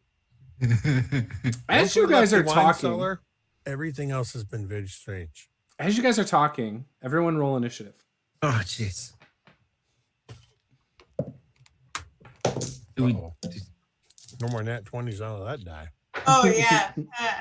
That went south for me as well. I did way better than I have for Zed, what'd you get? 29. Good Lord. Ooh. How many dice did Vox? It looks like Epiphany and I both got a 6. Again? All right, Caeldrim? Yeah, we're twinsies tonight. 16. 16. Okay. So as you guys are standing here talking about how odd it is that nobody is here, like there's a kitchen and all this in this sewer. I mean, the sewer is really clean for a sewer too. Like this is not like underneath the bathhouse. Like, this is really well done. It smells fairly good for the most part because of the incense. But as this is going on, you see from the main door into here, cultists start to walk in with their golden masks and their black robes, just casually talking. And when they lock eyes with you, basically they start moving at, like, a couple of them in the front start pulling their swords out and start running at you. There are 6 of them in here. So with that, Zed, you go first. Yeah. Okay. How many are you say there's 6? Yes. Okay. I will pull out my short sword and dagger and attack the nearest one. I just, before anyone can speak any words, just kind of throw myself at the first one. Sounds good. That is going to be, I'm going to re-roll that one. Okay. Oh, I forgot. I have advantage because they have not acted in combat yet. So the first one is a 21 to hit. Yep. And does that apply? I can't remember. We already covered this. That doesn't apply to my bonus action, does it? The advantage? No. Okay. Just the first attack. And that is a 19 to hit with the dagger. Yep. And the short sword will do. Okay. And the short sword's your first attack, so that'll also get your sneak damage. Yep. Okay. All right. That's going to be 16 damage with the short sword. You drop short him? Sword. Okay. And yeah, I guess I moved to the next one with my dagger. Okay. And that was a 19 to hit, and that will be 9 damage with the dagger. Boom. You drop 2 right away. Pow, pow, doom. You guys are squishy. Okay. Yeah, it's just a little like a, and my cloak kind of flies as I slash with my short sword the first one, so that the second one can't really see where I am so well. And then I come up with a dagger under my cloak right in his gut. All right, awesome. Take inspiration. Oh, I'm just trying to make sure I give him more inspiration. I think I've got like 3.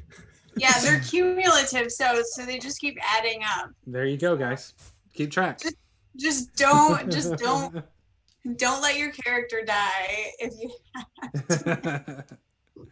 All right, so the next guy, so seeing 2 of their friends drop, 4 of them just surround you immediately and start attacking you with scimitars. Awesome. And the rogue? Yeah. How far away is he from me? You're back at the kitchen, so you're pretty far away. Good luck, buddy. You got this. We believe in you. Wait, back at the kitchen. To the far left of the room. Weren't we all in this room? Yeah, we're all in the kitchen. No. Oh, you guys all went inside. Caeldrim said he was peeking into the kitchen. Well, you guys were walked. in the dining room. Oh, okay, that's cool. Yeah. So look. So this big room with the 2 tables here. This is a dining room.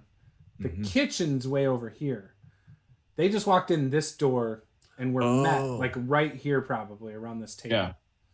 Yeah. Okay. So Caeldrim's like at the door there. Yep. Like maybe 20 feet away.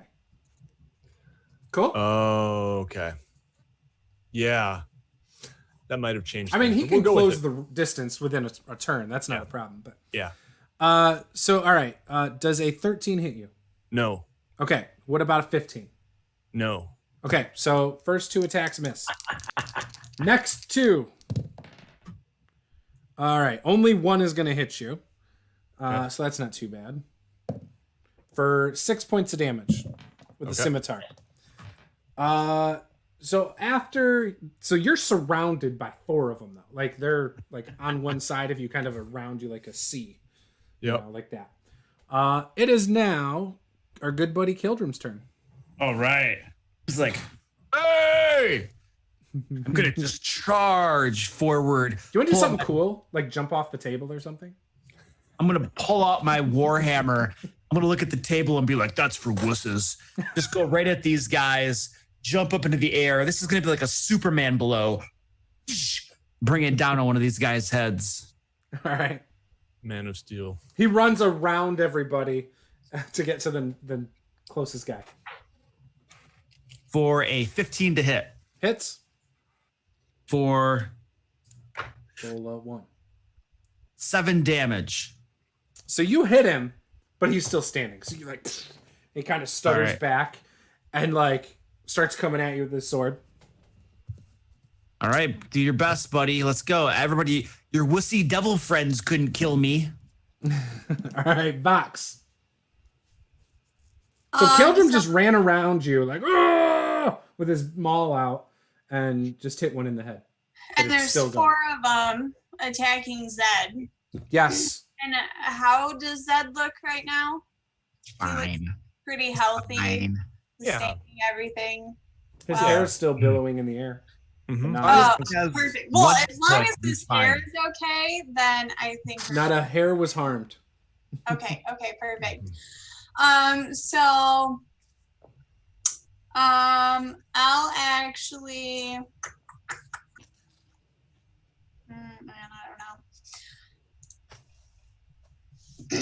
I'm going to go ahead and cast Bane on 3 of them. Yeah. Okay. So I need 3 charisma saving throws. Charisma saving. Can you say charisma again? Charisma. Saving throws. Isn't it charisma? It's a charisma, isn't it? Charisma. Charisma. Charisma. Yeah, it's a C8, so it's a ch sound. It's just 2 15s and a 10. China. China. China. Got to say it right. Charisma. My save DC is 15. So 2 of them make it. Yep. So when they attack from now on, they have to roll a D4 and subtract that number from their attack. I Also, don't approve. Saving throws. Yeah, I'll keep track of time. Oh, so they have to make a saving throw every time? Or the one does? No, or just any saving throws. Oh, okay. Gotcha. Yeah, just basically any D20. Okay. Cool. All right, Epiphany, your time to shine.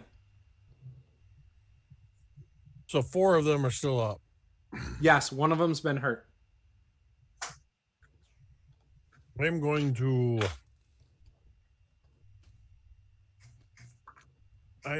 to use my channel divinity to invoke duplicity. And a second version of myself will step out from my space and is going to run to the opposite side of the room for 30 feet as a bonus action. Okay. So now it looks like there are 2 of me. And you just ran to the east side of the room or the north side? I'm staying where I am. Oh, okay. My illusory self is running to the east side of the room to try to draw their attention. Okay, so one version of you kind of runs up over the table and over the other table to the other side of the room, clearly drawing people to run on attention. these tables. What's that? I said, you just want people to run over these tables. I do. I want people to do some Legolas shit. They're there for a reason, dang it. I want to slide across the table kind of on my hip. Oh, I love it. I love it. I'm going to jump on a table to do something fancy, and you're going to be like, give me an acrobatics check, and then I'm going to No, it'd be athletics. But if you made the athletics check, you do extra damage. Okay. I reward it. I reward cool shit. This is Epiphany, so my duplicate's going to run to the table, drop down on all 4s, crawl underneath, pop up on the side. Yes. All right, I like that too. See? I like it. You got to use the environment. It's better than just running up and hitting it with my maul. Warhammer, my bad. Okay. Whose turn is it? It is Zed's turn. Okay. You've got 4 of them right on you. You've killed 2 already, though. Yeah, so I think I am going to attack the nearest one to me. If there's one that's already taken damage that is near me, I will attack that one. One Caeldrim bopped on the head with his warhammer. Okay. That's a 17 to hit. I'm just attacking with my short sword. I'm saving my bonus action. Yep. And oh boy. You get sneak attack. Not that you need it. Attack.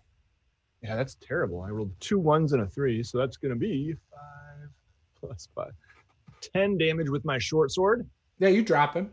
Okay, and I disengage, and I'm going to kind of move. Slide across the table. No. No. That's after we're done. We're going to do some sliding games. I'm just going to move back about 15 feet out of the melee range. Okay. Yep. Toward the kitchen. Yep. You're right next to the kitchen. Cool. All right. It is their turn. So now they're going to team up on Caeldrim. Oh, one of them is going to move over to Caeldrim and engage with him. Okay. That is a 22 with a scimitar. Man. For 4 points of damage on Caeldrim. Oh. One of them is going to chase Epiphany's whatever the heck it's called. Duplicate. And swing at him. I rolled a 4 on the die, so he misses the thing. The other one is going to also go at Caeldrim. Fox. Get Fox. And that is a 19. It's This one, actually, but I got to roll the d4. That's a 17. Does that hit? That misses. That misses? Yeah. Even without your shield? Without my shield, why would I not have a shield? I thought you were dual wielding your... No. Shield Warhammer. Shield Gotcha. Warhammer. I thought you were double handing your Warhammer. So, Nope. Okay, no problem. Okay. That is his turn. It is now over to your turn. So you got 2 on you, Caeldrim. You guys suck. Holy crap. What's wrong with you? Like dragon masks or whatever. Woo! We're devils! Don't All right. make fun of us, okay? I'm going to get my Warhammer into a nice swing and bring it up right between his legs on the closest one to me. Uh-oh. If you hit. 18. So you hit. Now, I'm imagining Robin Hood Men in Tights when they're like, we're men in tights. Tights. And he pulled their pants up. Yes. For a solid 4 points of damage. So he's still standing. Yeah, but he's standing on his tippy toes. But it hurt. Yes. All right. And that is all I have. Okay. We are over to Vox. I am going to, in typical Vox fashion. Arrow 88, we don't want to kill our viewers. I do. Oh, there's zero chance I can handle that. Yeah. Speak for yourself. What'd you get, Vox? I'm going to throw a card at them. 14. Paula would be done after one shot, by the way. Yeah. You threw a card. It'd be really rough. I'd be rough. 14, does that hit? No. 14 hits. Oh, does it really? They're just wearing leather armor with the dex mod of +1. It is 6 lightning damage. Ooh. Right there. Is this the one that just got hit in the nuts? Oh, it's totally the one that just got hit. All right, so he's dead. You just electrocute him, and he falls over. Got killed in his feet. You're welcome.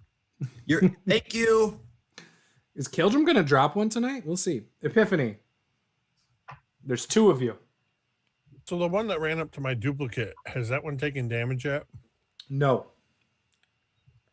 I only rolled a really bad on the hit. I imagine he just took a swing and it went right through. He rolled a 4.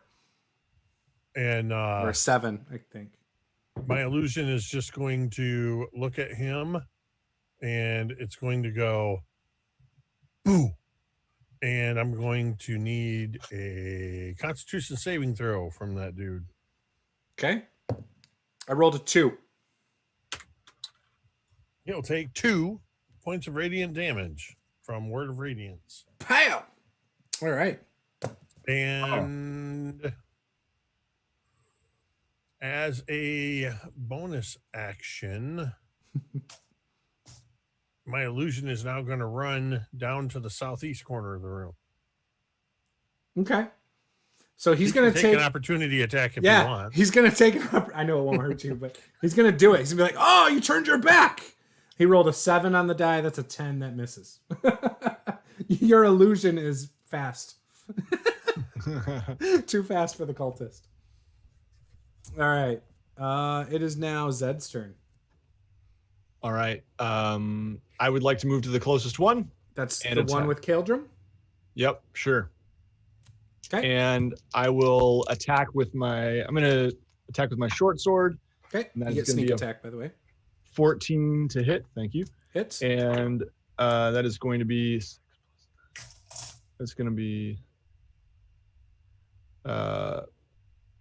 14 damage. Sorry, math brain hurts. Dead. Okay. And then is there another one? You could not get close enough because you had moved 15 feet up to get this guy. Yep. Okay. He's across the room. He's probably about 25 feet away from you. Okay. I will move 15 feet up, so I'm 10 feet away. Okay. Sounds good.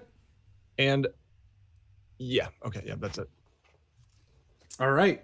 This one is going to move. He's going to chase Epiphany's illusion because that's just what he would do. But as he's chasing Epiphany's illusion, he notices all his friends have dropped. And so he turns and runs towards the door. He gets to the hallway. Wait, is he passing within my range as he runs by? No. This guy was on the east side of the room. All right. He does pass by the illusion's range, kind of. But I mean, if the illusion wants to swing at air, it can. Yes, let it blow on him. But it doesn't do anything. So anyways, he gets to the door, though, and gets out into the hallway. Probably not very far. And it is now over to your turn, Caeldrim. You could get there, though. Into the hallway. Oh, yeah. I charge out into the hallway, and I'm just bellowing, "Where do you think you're going? Ah!" As soon as you get out into the hallway, you take one step after him, and you see two more in the hallway right next to him that were coming into the cafeteria. So you now are engaged with 3. More for the party! Woo! And I'm going to call back over my shoulder. I'm like, "Hey, boys, we got 2 more out here." And then I'm going to wallop the one that was running away right in the back. All right, go for it. All right, this is getting fun. Oh, that is a solid miss. Oh, no. Yeah. And I'm like just out in the hallway, right? Yeah, like you're at the door. Like, it would be hard for people to get out into the hallway. I mean, probably 1, maybe 2 people could. Oh, but they all have ranged weapons. Yeah. An illusion could pass right through them. I'm at a perfect choke point. All right, I'm gonna sit where I am. Okay. Vox. All right. So Caeldrim. You hear like woo out in the hallway, like the party. I guess I'll go after. Make sure Caeldrim doesn't get hurt. So I'll run out after him. Okay. You're able to squeeze out into the hallway. So I'm gonna squeeze out behind him, though. Yes. No. Wait, you're not going into the melee with them, are you? So this is what's happening. So there's the door. So right next to the door, right there's a bridge. So basically, Luke's character is 1 square over from the door. You come out, you're now behind him in the square next to the door. And these guys now are lined up on the bridge there. Okay. With 1 off to the side in front of Luke and 2 on the bridge. Okay, so based on where I was, do I have enough room to come out the door and take a step back, though? Yes. Okay, so I'm going to come out the door, and whatever movement I have left, I'll use to move back. All right, you're able to move like 5 feet over. There's enough room for 1 more person probably to get into that available square. Okay. Epiphany probably couldn't make it with his normal self. Zed probably could on his turn. But make it to the door? Yeah. Think again.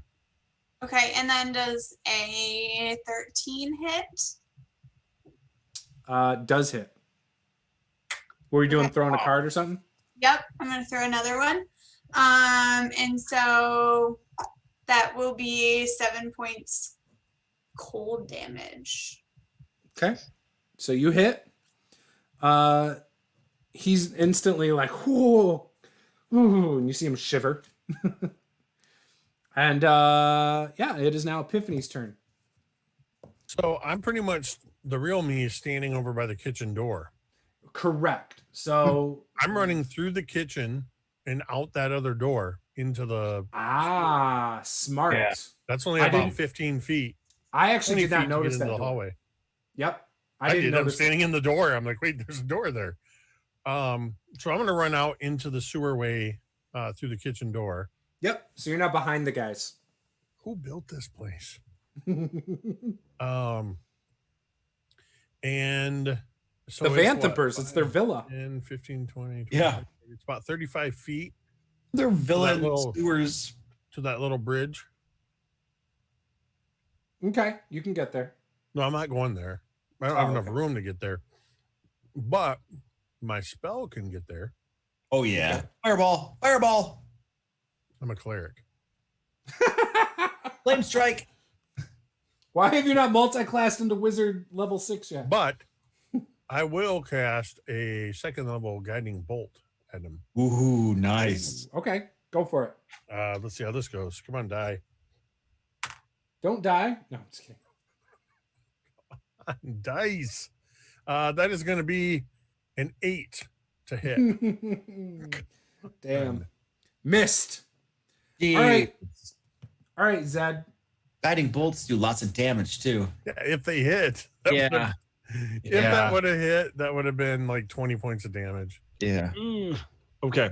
It just, I imagine the whole sewer way, this hallway, just this beam of light just lights it the whole way down. Just, and that's it. You guys see this shimmering light down the hallway? I think that I would probably, seeing the direction my companions are facing. Let me. I got a fly in my screen. Get up. Sorry. I think I would try to sneak around through the kitchen. Is that the kitchen? Yes. Okay.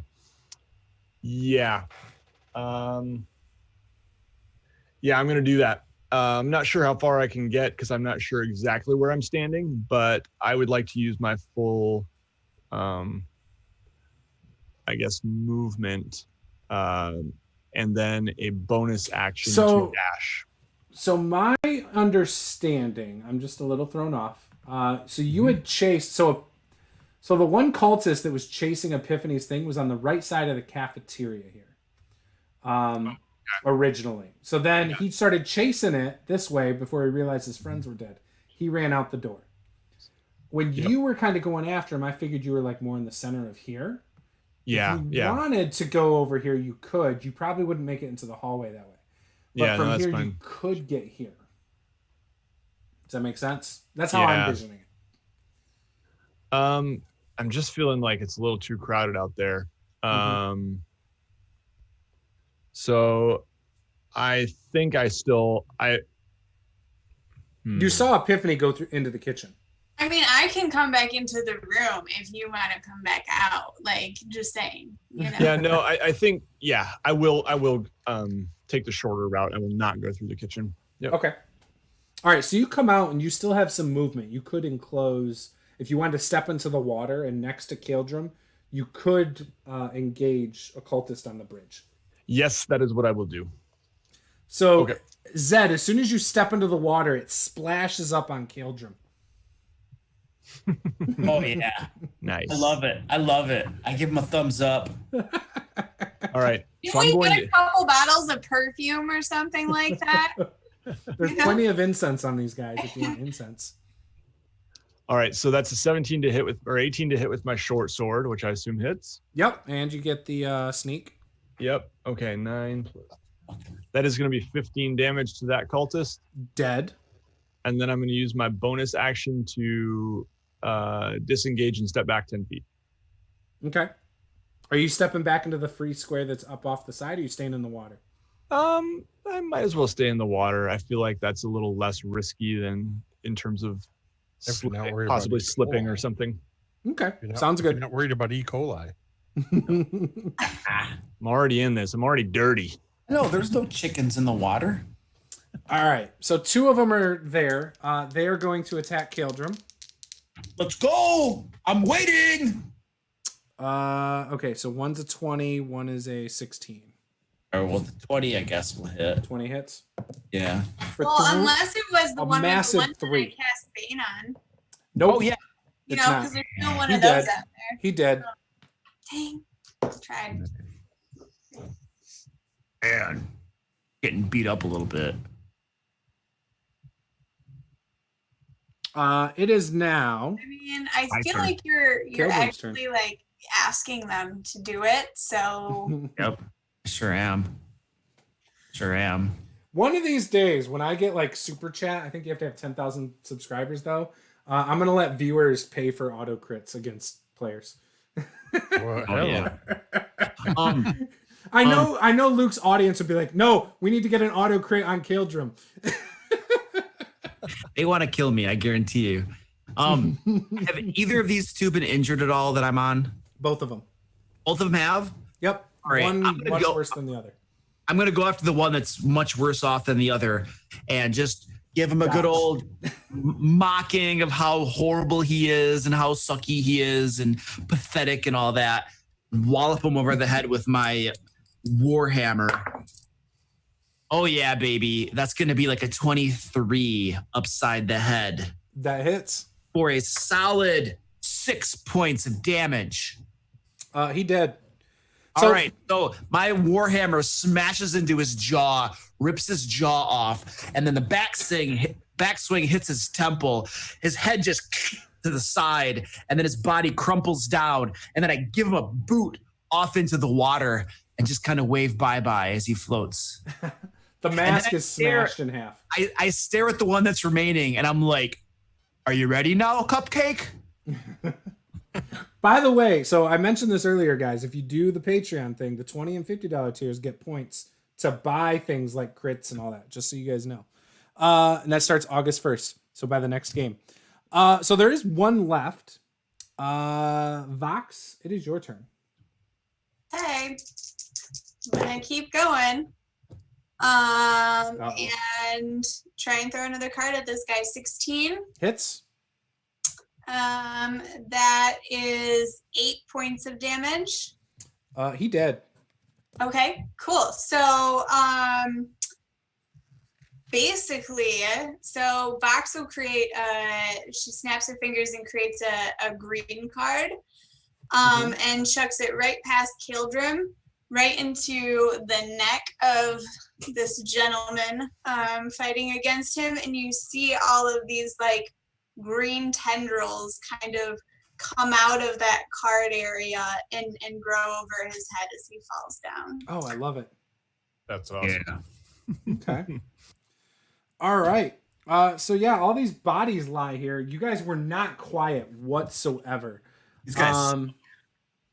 And For the record, I thought about casting silence on all of us, but I didn't want to inhibit anybody's ability. I wouldn't have been able to taunt them the whole time. You Does know, I know. It's almost like you would have had to fight them.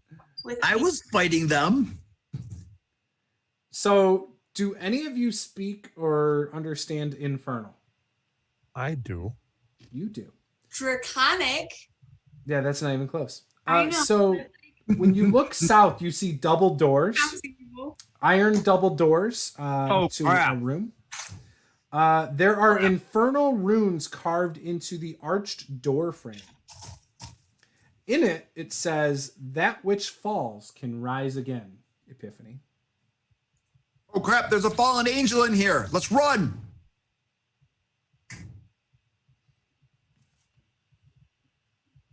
Yeah, I don't know what this means. That which falls can rise again, but yeah, that's what that says up there in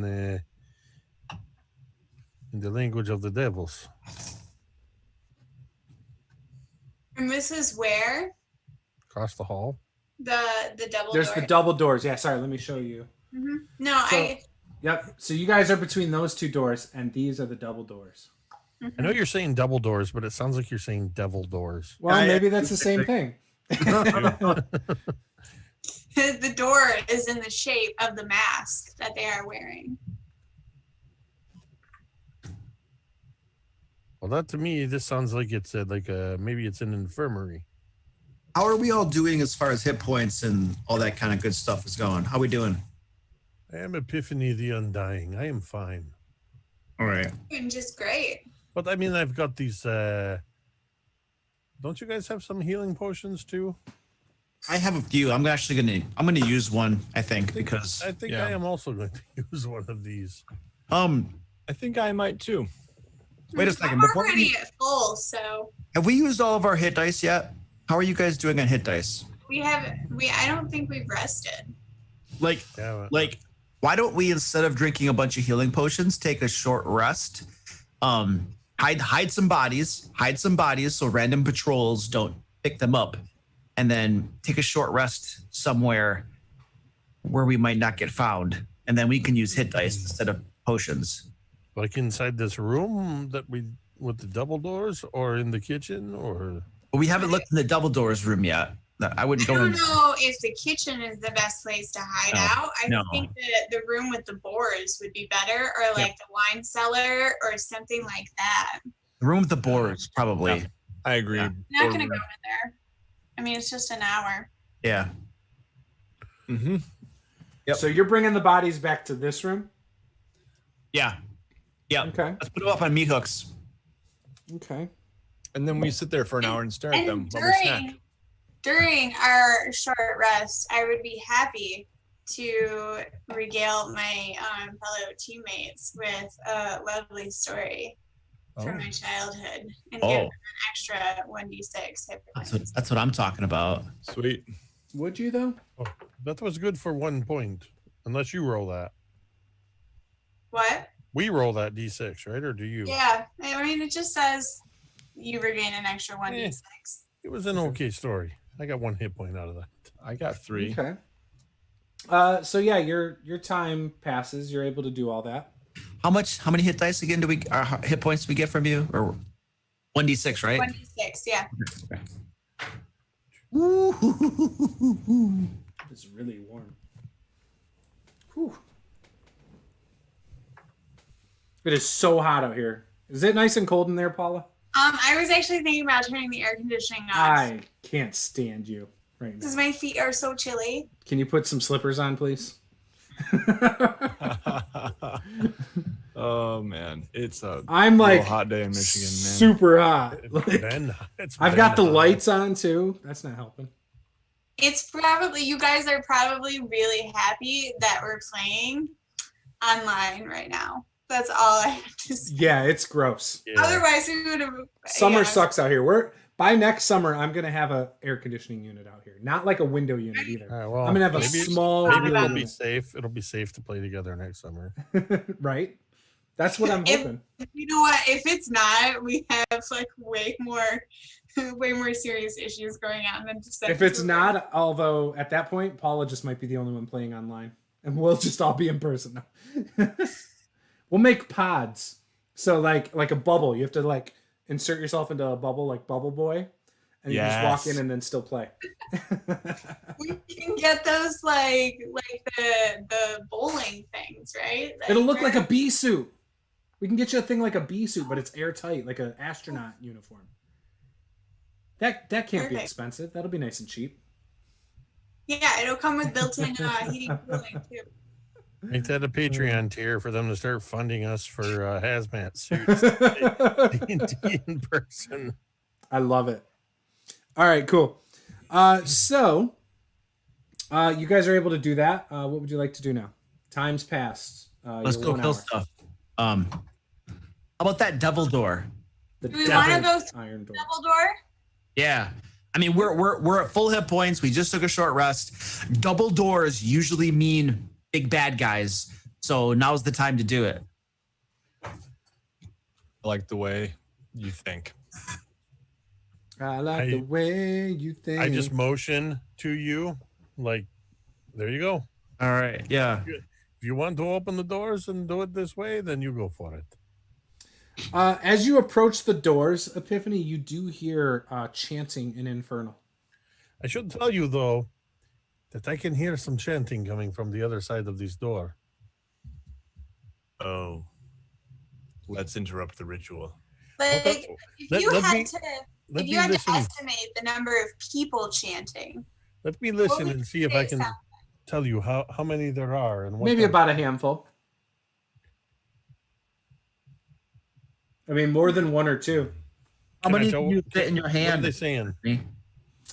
So they are discerning praise heaped upon the archdevil Zariel for her tireless effort to win the blood war.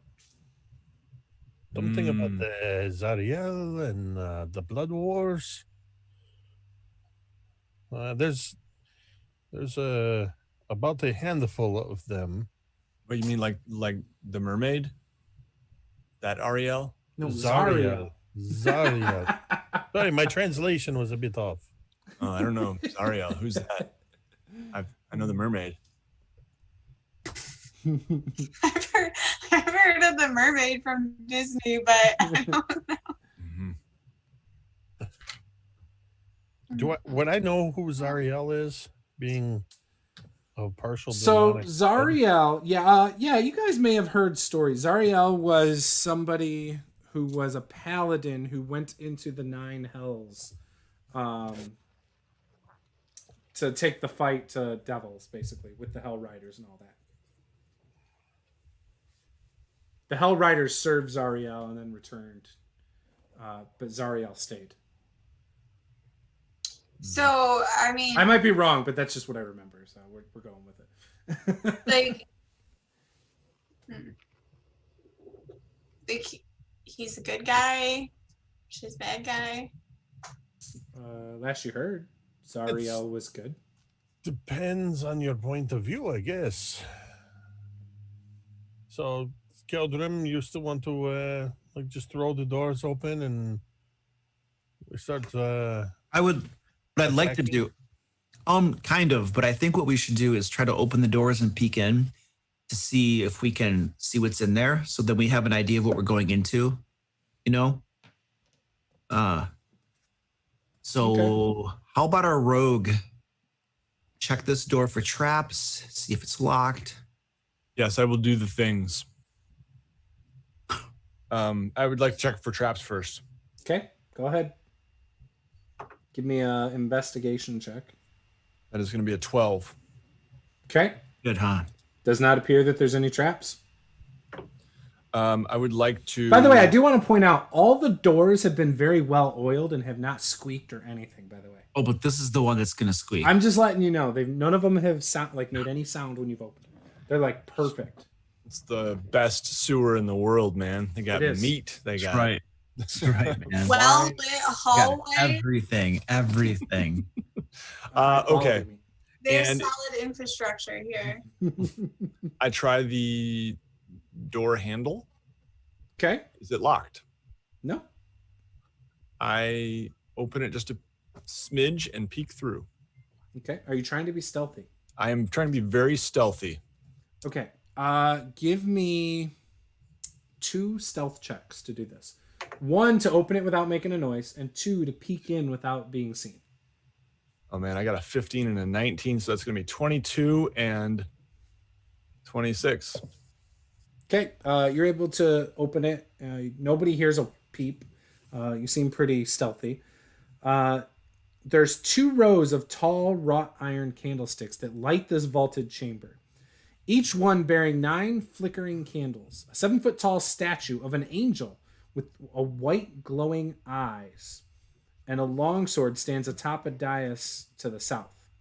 A 6-foot tall fiend bristling with spines stands west of the statue, glaring at 4 black-robed cultists who kneel and chant in the middle of the room, their faces hidden behind golden devil masks. 9 tapestries depicting the layers of the 9 hells adorn the walls. Oh man. Okay, so I relay the information very quietly, step back and say, Give me a wisdom save, Zed. okay. That is 2. So you just seeing this, all of this is kind of overwhelming to you. The hairs on the back of your neck stand up, and you're doing everything to fight back fear. You're going to be at disadvantage on saving throws. Just so you know. Okay. Yeah, so I'm kind of, you guys would notice my knees just starting to wobble a little bit as I step back against the wall and say, there's a big fiend of some kind in there. And yeah, it doesn't look good. How many cultists were there? 5 or 6? I said 4, I think. 4? Okay. Oh, what I meant is 2 or 3? No. Yeah. So 4 cultists, 1 large fiend. What does the fiend look like? He has big barbs. He's about so Zed, he's about your height, just so you know, with a lot of barbs all over him. Okay. Any tail or wings or anything? Tail. Okay. Yep. About tall as me. Yeah, not good. Not good. Might want to use that oil on your blade if on your weapon if we decide to go in there. Yeah. That's a good idea. Are we gonna go in there Is he? next? Is that thing all the way across the room? It's in the back of the room. Maybe. When we do go in, let me go first from out here and take a shot at him with my guiding bolt. If I can hit him, it'll be helpful. You guys, so check this out. Okay. This door right here. How wide is the door? 10 feet. 10 feet? Yep. Okay. Do the doors open inward or outward? Inward. They open inward. All right. We need to make a choke point here with me in the front so that these guys can't get to all of you squishy people. All right. So I could. I don't know. I was gonna say I can cast Cloud of Daggers to help direct people in a specific direction. I mean, it's gonna make it so they're not gonna take any damage from that spell, but I mean, they're gonna avoid it, so it'll narrow things down. But you also don't want to get hit from it. It's Cloud of Daggers is a 5-foot square. Yeah, it's just a 5-foot square, so you should be okay. And if they go through that square, they take some damage. Yeah. If they enter it or if they start or end their turn there. How much damage is it? 44. Well, that's pretty good. I can cast it at second. Well, that is second level. Sorry. So if I go in and I'm in one square and your Cloud of Daggers is in the other, then they can't go through me. They would have to go through the Cloud of Daggers to get at the rest of you. That's not a bad bottleneck. And then everybody else hits him with ranged. Yeah, exactly. They're gonna come in. They're gonna come up to me. I'm gonna bottleneck them. You know, I'm gonna put this oil of sharpness on my blade. And I can do some. If that demon dude comes and attacks me, I can do some cool crap with him. And wallop the crap out of him. That's what you think. So I would still have. I mean, I could still cast Bane again. And especially you have Bless? What? You have Bless? No, I don't. I have Bane. Okay. The only other thing I have, I mean, I can cast like Dissonant Whispers on the demon. I mean, if that works. No, we don't want him. I don't want him running away from me unless I get into trouble. Well, he'd run away from me. I can make an illusory self of myself again. If you make that illusory self inside the room, it might distract a couple of them. Behind them. Yeah, and then only a couple would come on me, and we could kind of conquer and divide type of deal. So I think their backs are to the door. Yeah. But you could let them close in and then cast the illusion on the other side. Yeah. Are there any like exits from the room? You did not see any in there, just these 2 doors. My thought is, I think our best option is kind of what we started with, where we slowly open the door, cast Guiding Bolt, and then the bottleneck. Let them close in. Because you can open the door, I can shoot the guiding bolt and then move out of the way of the door. Okay. Caeldrim can open I it mean, while ducking, and then you can shoot it over him. Yes. Yes. Yeah. And then in the next round, I can cast my duplicate within 30 feet of myself. I can make it appear 30 feet into the room. Okay. Though I don't know And if I can cast spells and stuff through him. So. Oh, okay. Yeah. So I don't even have to enter the room in case somebody goes down.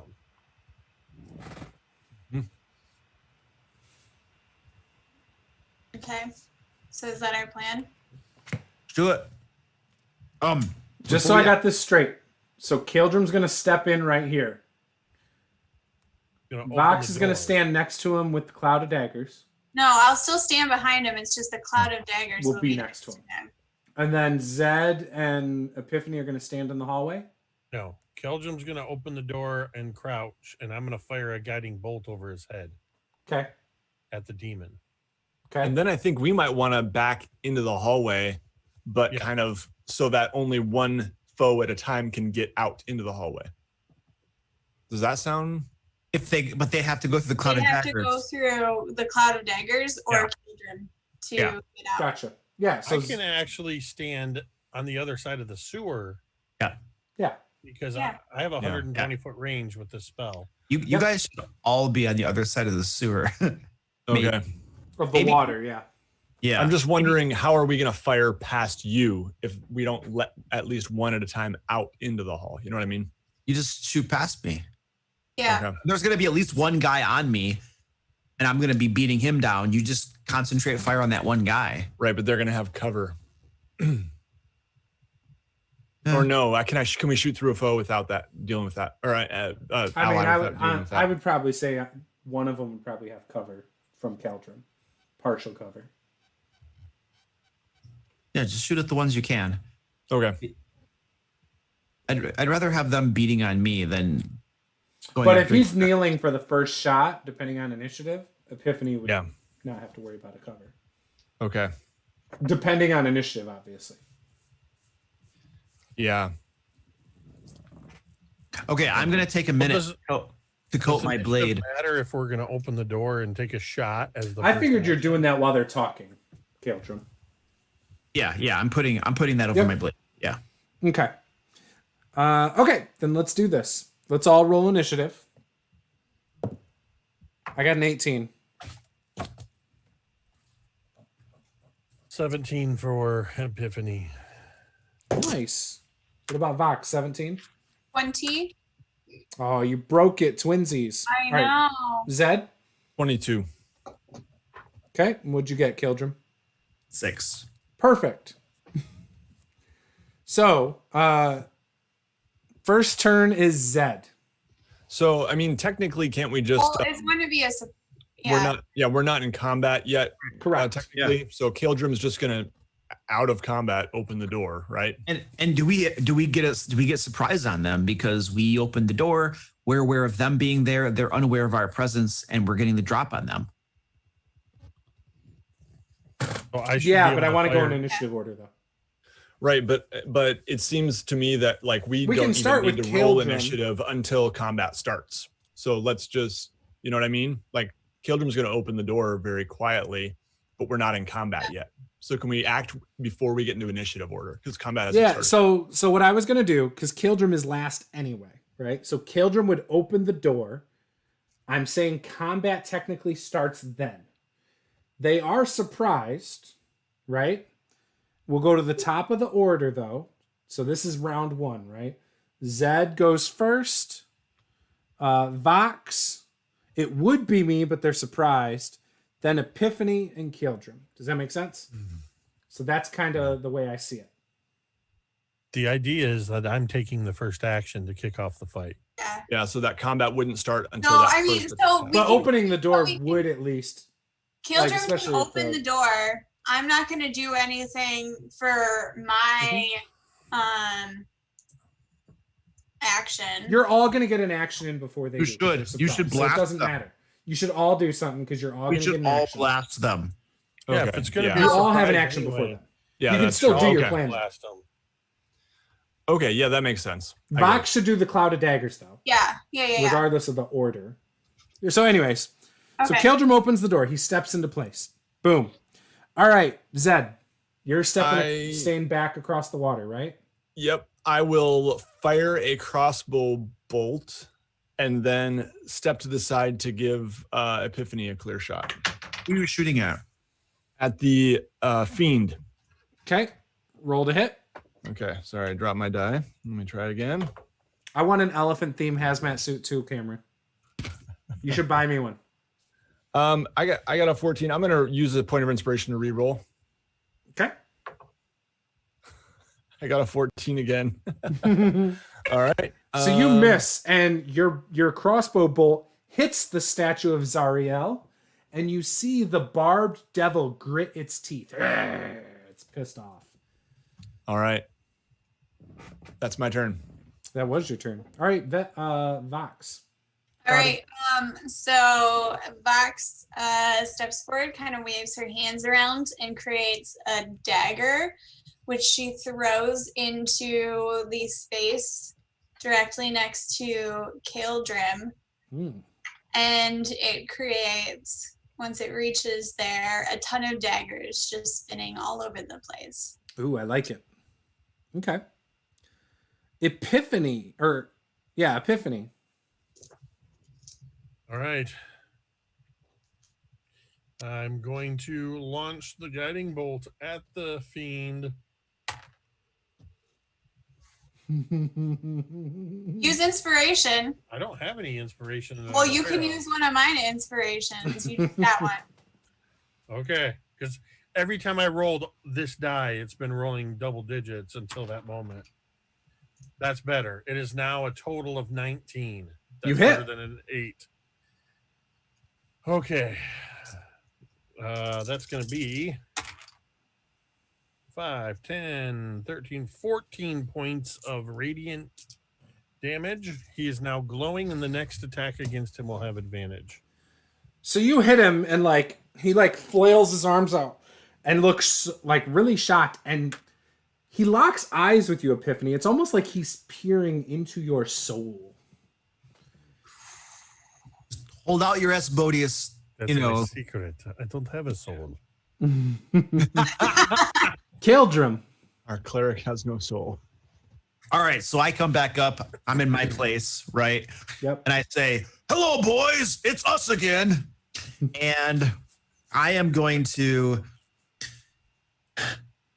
grab up a javelin and hurl it across the room at the fiend that I have advantage on because of the guiding bolt. That hit the fiend. It is 35 feet, or about 30 feet away, though.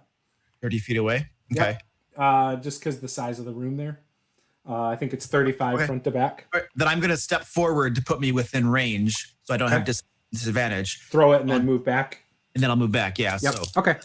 Here goes the throw with the javelin. So I imagine he runs up, throws it, and then backs up into place with his shield up. Yes. That is going to be a total of 23 to hit with the javelin. Hits. And total of 6 points of damage. And then as I step back into place, I get my sword back out and I get ready for the charge.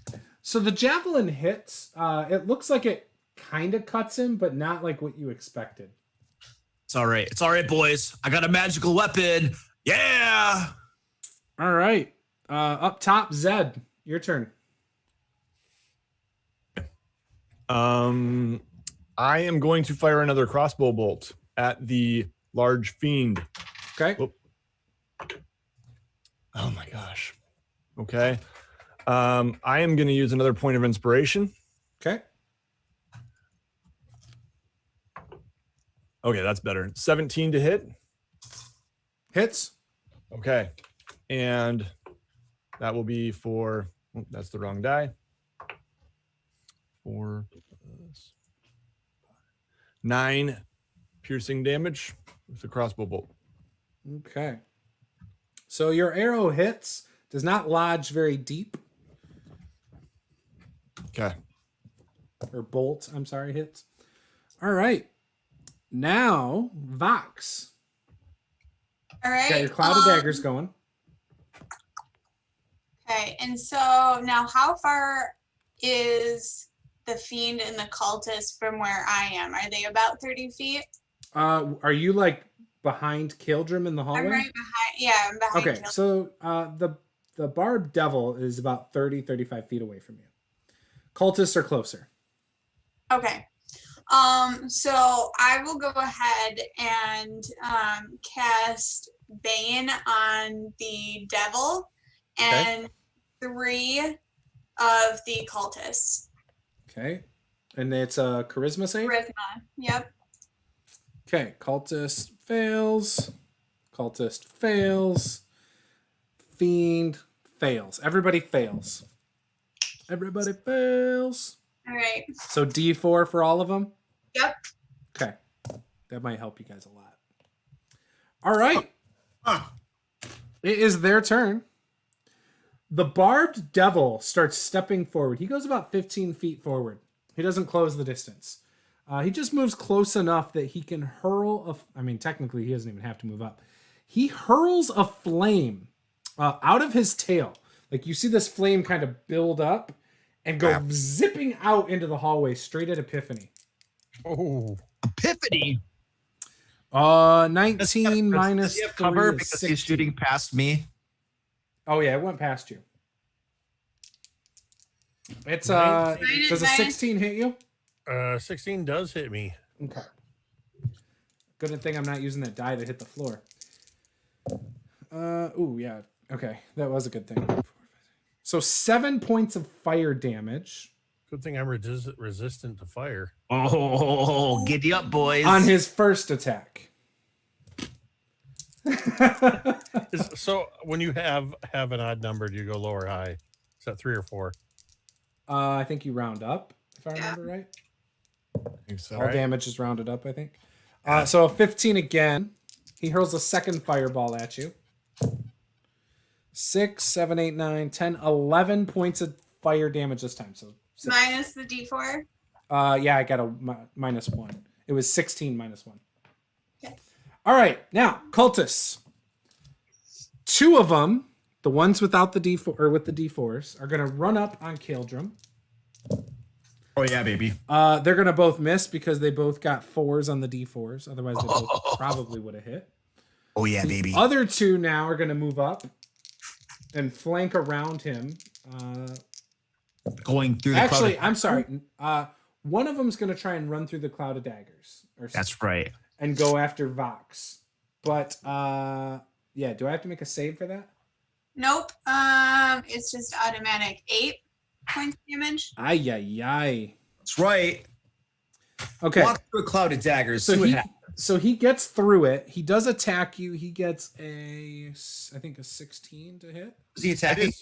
He's attacking Vox. He's Minus right next. D4. He's right next to you still, Caeldrim, but he's in the hall. He doesn't have the -4. It was the first 2 that attacked Caeldrim. Oh. Is Okay. Vox right out in the hallway, or Also, Yeah, she said she was yes, right that- behind you. Yeah, that hits. Okay, so he hits with a scimitar for 5 points of damage. Now, do you have to make a concentration check? Yeah. So that's concentration check. Is it 8 or 10 plus damage? Do you guys remember? How does that work again? It's it's 10 or half the damage, whichever is higher. Gotcha. So what am I trying to make? You got to beat 10. I got an 18. yeah. Okay, so you're able to maintain concentration on the cloud of daggers. All right, so the other one attacks Caeldrim. Does an 18 hit? No. Okay, so he misses. All right, so one is in the hall, but it's still within 5 feet of Caeldrim and Vox. Okay. Now, with that, it is now... Wow, that's a lot of stuff to resolve for me. Epiphany. I imagine that I'm smoldering a bit from these fire attacks from the demon inside the room. And I'm just going to blow out a little bit that's on fire. I'm going to point into the room at the demon, and I'm going to ring his bell. He needs to make a wisdom saving throw as the sound of a bell rings in his head. Yes. Boom, the bell tolls. I'm going to toll the dead. It's your time. 7. And he has lost hit points already, correct? Yep. Yeah. So he's going to take 11 points of necrotic damage from my Toll the Dead. Beautiful. I think that is all that I can do. Let me check real quick. This guy out. Bonus action. I can't. Oh, he does get advantage. Sorry, hang on. He does make the save. Sorry. 22. Okay. He has magic resistance. Doesn't he have Bane? Yes, Yep. minus the D4. Minus correct. 4 is not going to help with the 22. That's true. Yep. My spell save is a 13, so. Oh. All right. Well. So I ring the bell and I look very pleased with myself, and then realize that nothing happened. I forgot to do the magic resistance on the previous thing. I And am good at this. There's nothing I can do. Nothing else. I'm just going to stand my ground. Okay. Caeldrim. All right. So my You know you want to run up and hit the barbed guy. Come on. My sword is glowing with magical energy. And I see the one guy go through the cloud of daggers after my friend behind me. And I'm going to take a nice, good old slice at that guy. Are you sure? There's a barbed devil that's waiting for you. I don't care. I'm not going to go in there and get flanked. We have a choke point for a reason. You're already surrounded. 22 to hit Yep. for standby. He had 1 hit point. 11 points of damage. 10 overkill. All right. I cleave his head. And as his head falls, With a warhammer? no, I'm using my sword. I'm using my sword now. I cleave his head off. And then as the head tumbles, I bat at it with my sword. So it goes rolling into the middle of the room. And I say, that's what happens to all who oppose us. And I bat it so it goes through that cloud of daggers and gets shredded and just sprays a big cloud of blood and flesh and skull into the room. All right, I'll give you inspiration for that. Yeah. Right. Just for the head going through the cloud of daggers is kind of cool. That's right. All It's right, a fun cool. visual. And yeah, I'm just staring my enemies down, ready to go. All right, Z. What you got, Zed? I am going to I think I'm just gonna fire a crossbow bolt. Is there a cultist in front of Caeldrim still? Yep, you could hit him. Okay. 2 of them. 2 or 3 of them or something. There's 3, yeah. Yeah, 3 of them. I really wish I had 2-hand crossbows. I wasn't thinking when we went shopping. But I can only do I'll one. toss you mine. What's that? I'll toss you mine. Oh, okay. Yeah, you see me going at it, and I'll take that probably next turn. But Oh, you can do it now. Why not? okay, sweet.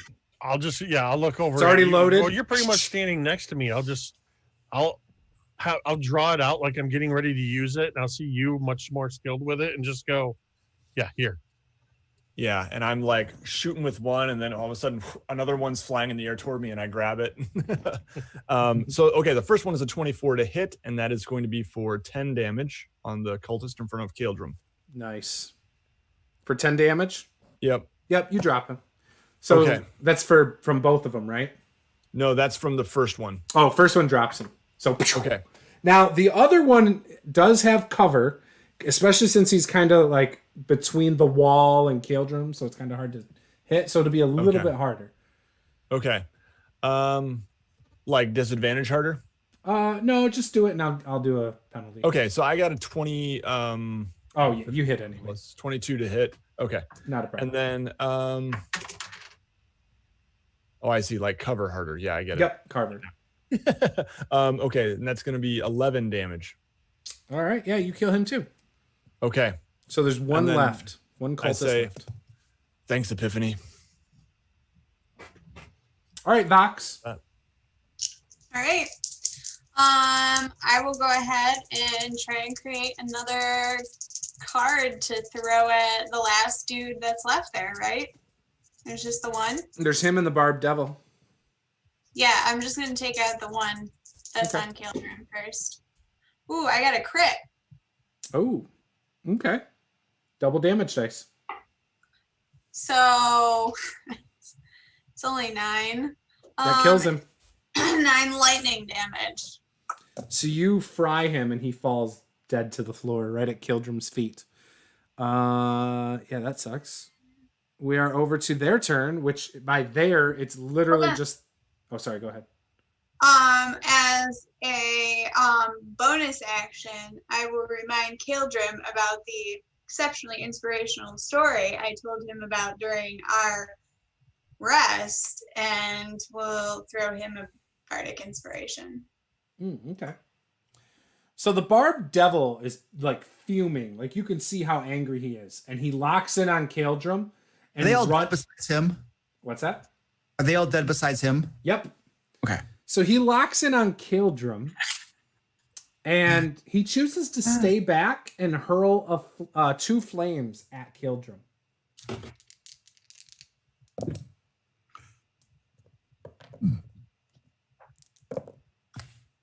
Okay. Minus a d4. Yep, I did that. 21. Other one misses. Oh my gosh, are you kidding me? I rolled 2 1s on the die. Yeah. So that's 5 points of fire damage to Caeldrim. Beautiful. Perfect. That's the way we like it. Uh-huh. Okay. That was their turn. That's cool. And now we are over to Epiphany. Way to wipe out my encounter, guys. He needs to make another wisdom save. I'm going to try to toll his bell again. Okay. With advantage. -4. Does a 13 make it? Or I'm sorry, it's not 13. It was 18. I forgot about his modifier. Yeah. Well, that's a big difference. So, yeah, you know that sound when you ring a bell and somebody immediately touches it, so that takes all the sonorism out of it. Yeah, that's what happens. Boom. This is not working. And I just look over at Zed. I'm not going in there. Caeldrim. All right. I look back at Epiphany and I say, "This is how you do it, boys." I charge into the room. Thank you. Devil, just barreling down on him, shield in front of me, sword arm cocked, and I make a vow to my deity, vowing that I shall not attack another foe, that I shall not rest, that I shall not heal, that I shall not breathe until this foe falls before me. And I am using a channel divinity to do Vow of Enmity, which allows me to have advantage on my attack rolls against this devil for the next minute. And as I do that, I bring my magical longsword down on its head. You have a magic longsword? Well, it's got the oil of sharpness on it. So Oh, yeah. Okay. it's magical for bypassing resistances, and it does like +3 crap to it. So it's, Gotcha. So this guy's gonna die. You would think so. We might be making a new character for Luke tonight. This is like a 22 to hit, and That hits. standby 9, standby 12 points of damage, magical. All right. Yeah, you heard him. Oh, I'm looking at it. I'm just like, I make some comment about his mother or something, you know. I don't know. Mm-hmm. It's good. Okay. So when you hit him, in your head you hear, "Is that the best you got? You No. suck." No, I'm holding back. I'm holding back, man. I don't want to like kill you all at once. I want you to suffer, dude. Calm down over there. Zed, it's your turn. All right. I am going to, if possible, move into the room. Yeah. And get in melee range of this guy. No, actually, I'm gonna hang back about 10 feet. I think you can only load one crossbow at a time, by the way. Okay. I don't think you can do both at the same time. I have no idea how crossbows work. Like if it was a regular bow, like you were able to shoot twice, you could, but yeah. Not with a crossbow, because it's got like the loading feature, I think. Okay. So that means I can only load one crossbow on this turn. Yes. And how does that work? Is that a bonus action? I've never had a crossbow before. It's just your one free action. It's kind of like drawing a weapon, I think. Yep. Okay. There's a feat that allows you, I think, to load 2 per turn. Loading. Loading just takes place as part of your action because crossbow. Loading is part of the attack action. Yes. Yeah. Yeah. Okay, so I can do both, or I can only do one. You should be able to do both because it's part of the action. I thought that negates the whole crossbow expert deal. Yeah. Because you can only do one attack with a crossbow unless you have crossbow expert. Correct. One attack only. Oh, really? Yes. I just assume because they're light weapons. It's kind of like crossbow. the way they make it so fighters with extra attack can't just unload multiple crossbow bolts. Okay. That's why the loading action is there. Yes. Gotcha. So loading adds something to the light property that makes it. Yeah. Okay. Gotcha. All right. So I am going to, as I move into the room, drop my crossbows in the room and pull out my short sword and dagger and move up to the fiend if I can do all that. So you're going to move up and attack with both your sword and your dagger? Correct. Okay. Yep. I'll allow it. And I rolled absolutely abysmally. I got a 1 and a 5. I'm going to use my last point of inspiration. I did have 3 okay. to re-roll the 1.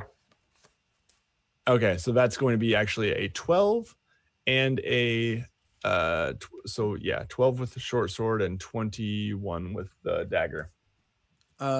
Did you beat a 15? Sorry, I didn't hear. No, I with my dagger I will hit then. Okay. And I will get sneak attack on that because Luke is in melee range. And that is going to be 10 plus 13. That is going to be 18 points of damage. Oh wait, no. I have to make one of those a D4. All right. Sorry. Okay, that is going to be 15 points of damage with my dagger. And that's non-magical, right? That is non-magical, yes. Okay. In your head, you hear, "You guys are weak." Whatever. By the way, the 2-weapon fighting thing only applies to melee weapons with the light property. It's not ranged weapons. Gotcha. The whole loading freehand to load the crossbow would negate that anyway. Yep. Okay, so I don't have 2-weapon fighting. I was just No, you don't have to have 2-weapon fighting. Okay. Anybody can do a wield. Yeah, anybody can just do a wield. Yeah, right. You just get a penalty. Yeah. Right, on the second attack, yeah. Yep. All right. That was Zed's turn. We are over to Vox. Okay, so I am going to. So I think I'm going to move into the room behind Caeldrim, and I'm going to cast Dissonant Whispers on the devil. Yeah. Okay. What do I have to do? Sorry, a wisdom saving throw. Wisdom save with advantage. Minus D4. Minus a D4. Yep. Well, 13 does an 11 do it? Nope. All right, so what happens? So that is 11 points of psychic damage as I whisper something extremely vulgar to him. But then he also has to move away from me. So he has to move away from Caeldrim. So Caeldrim should get an attack of opportunity. Oh, he has to move, huh? Yes, he has to move. He has to take all of his movement On his that turn. he has remaining. No, if available, he has to use his reaction Oh. to move as far away from me as possible. So if he didn't use any movement, whatever he has left. Okay. He will move back then. Take your attack, Caeldrim. I'm swinging for the He fence. will move to the baby. far right or the far left corner of the room. Critical hit, baby. Yes! What up? Yeah? All right. Double damage dice. I don't have any smites available. Otherwise, I'd be. That sucks for you. Yeah. 5, 9, 10, 11, 12, 13, 14, 15 points of damage. Magical. So you notice he runs over to the the western wall, and somewhere over there, you can't quite tell because it happens so fast, but he disappears like right here. Oh, I wonder out what's of the room. What's there? It looks like a wall from your guys' vantage point. What a punk. So, it is now. Caeldrim? No, it would be his turn. Oh. He's gonna run away even more? What a wuss. Basically, it's probably what just happened. I don't know. What's Caeldrim doing now? I am running full tilt at where he went. Like, is there a curtain or something there, or is it just a blank wall? It looks like a wall. Well, I'm going right at that wall. Right, I'm just head down, shield in front of me, going through that wall. Hopefully, it's like an illusion or something. Okay, run directly at the wall. Yes. Did we skip me on this turn? Did we? I don't feel like I had a turn. Well, I went. Who goes after me? Sorry, Epiphany would actually be before Caeldrim. You're right. Oh. So it was the monsters, and then it's Epiphany. You're right. I'm sorry about that. But it was after, my turn would be after the demon took off. Yes, he had 18. Oh, never mind then. Never mind then. I'm not going in that room. Okay. All right. So Epiphany doesn't do anything. He readies an action, we'll say, in case he sees the devil again. Caeldrim, you slam into the wall. Boom. Taking 6 points of bludgeoning damage. It's actually a wall? It's actually a wall. But do a perception check as you lay there looking at the wall on your butt. Crap. What'd you get? I'm going to use my Bardic Inspiration. Is that a D8? 6. 6? All right. 7, 8, 19. All right. So you see there is clearly a secret door. The handle's really low to the towards the ground. I'm going to nonchalantly stand up, look around with a look of I meant to do that, and then use my free action to open the secret door. Yep. When you look, you see hidden behind the secret door, this tunnel has a wooden ladder at its north end. The ladder climbs 15 feet high, shaft to a door. Do I see the demon guy, devil? No, because it's only... All right. So I think I've used part of my movement, and I stood up, and I used a free interaction. I should have my actions still remaining, I believe. Sure. So I'm going to dash. I'm gonna call back. There's a ladder in here, guys. Let's go. And I'm going to use my action to dash as far as I can, probably getting to like the base of the ladder, it looks like. Mm-hmm. And then that's all I got. You could get up. You could actually climb the ladder too, up to the trapdoor. All right. Yeah, I'll go up to the bottom of the trapdoor. Is it closed? It's closed. Yeah, I don't have anything to open it. I wouldn't want to open it anyway. I'll just wait there. Okay. It is now Zed's turn. Okay. I scoop up those crossbows that I dropped and run to follow Caeldrim. Okay. You're able to, with your bonus action, you could basically get right up on Caeldrim's butt if you wanted to climb the ladder. Yeah, I will get right up on his butt. Your face is like a few inches from his butt on the ladder. Mm-hmm. How does it smell? Probably not very good. Okay. Hey, now. He looks like a pretty clean guy. And you guys hear something above you, almost like something sliding across the floor, like on top of the door. And you see the door slightly shift.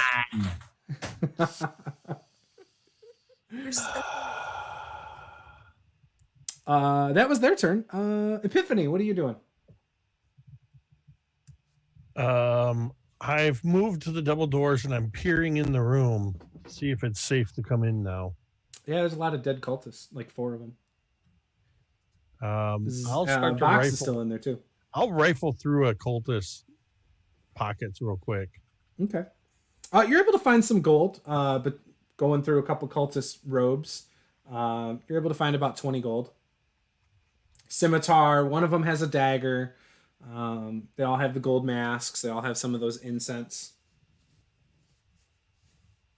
I'll just take the gold and pocket it.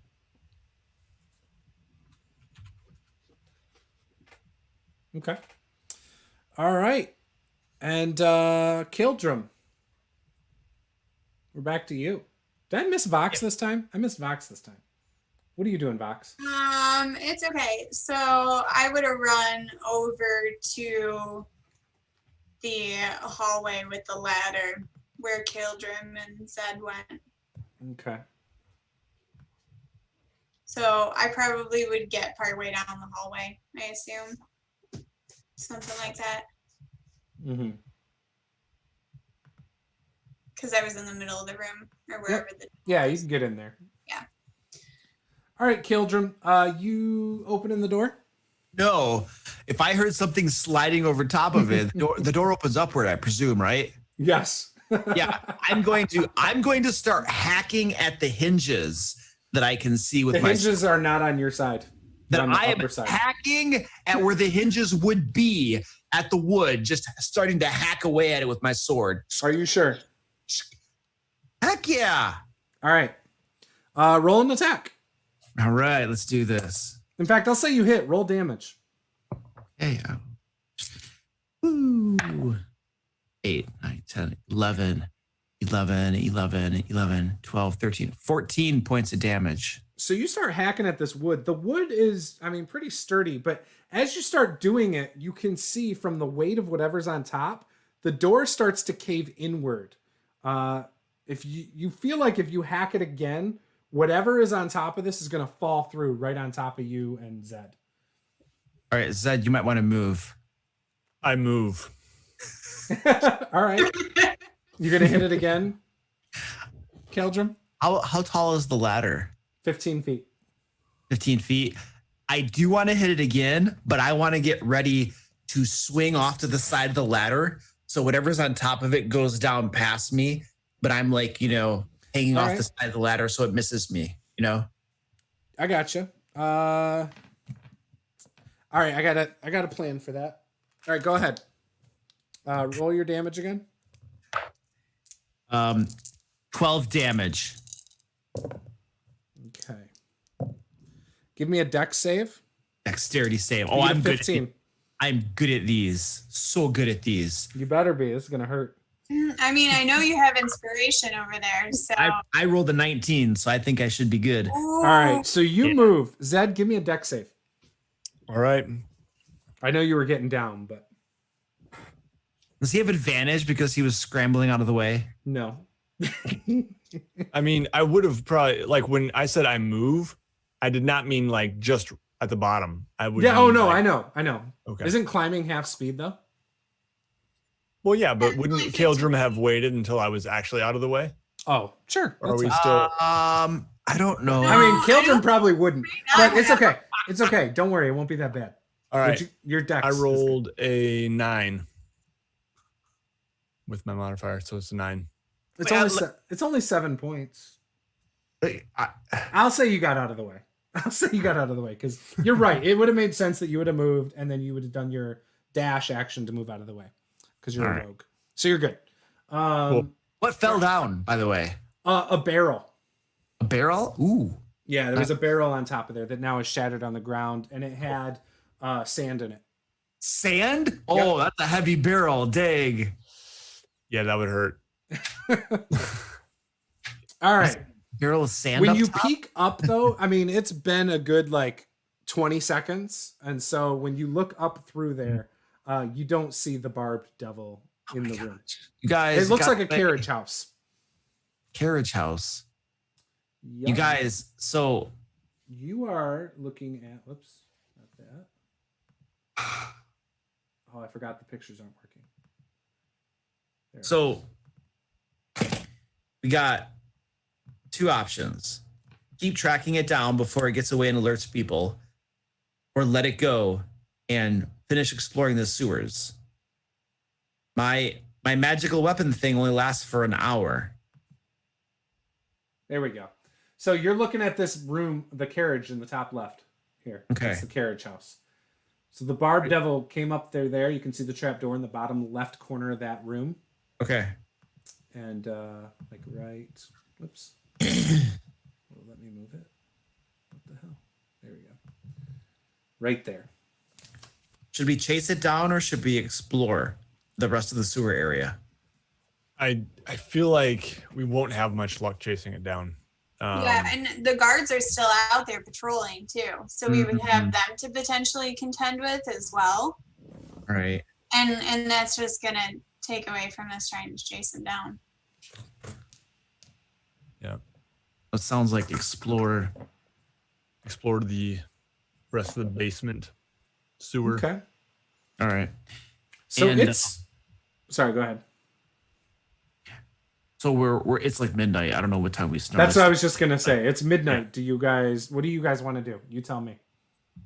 This is a good stopping point. Yeah. I think so, it is yep. too, because we're now like in between. We're out of combat. The devil got away. We might just wanna like if there's anything we want to do in this room as far as like Loot bodies, yeah. investigating the altar, the statue, or stuff like that. We should probably just resolve that. I already checked the bodies. There's nothing on them. Okay. Okay. So what do you guys want to look at? I mean, I'm gonna just go around the room and give it a good once over, looking for anything of interest that I might find. Okay, give me a perception check. 12.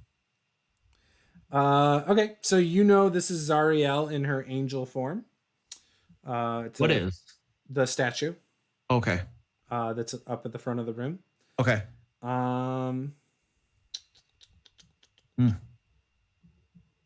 Hey, Epiphany, I think I found a new deity for you.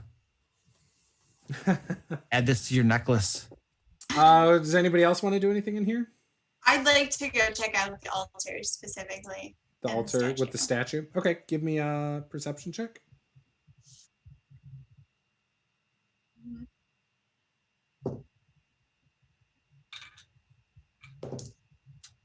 Oh, 22. I got a crit. So while you're looking at it, you notice that the statue's head and neck are hollow. Lodged in this cavity is a mace that appears to be able to be removed, but only if the statue is destroyed.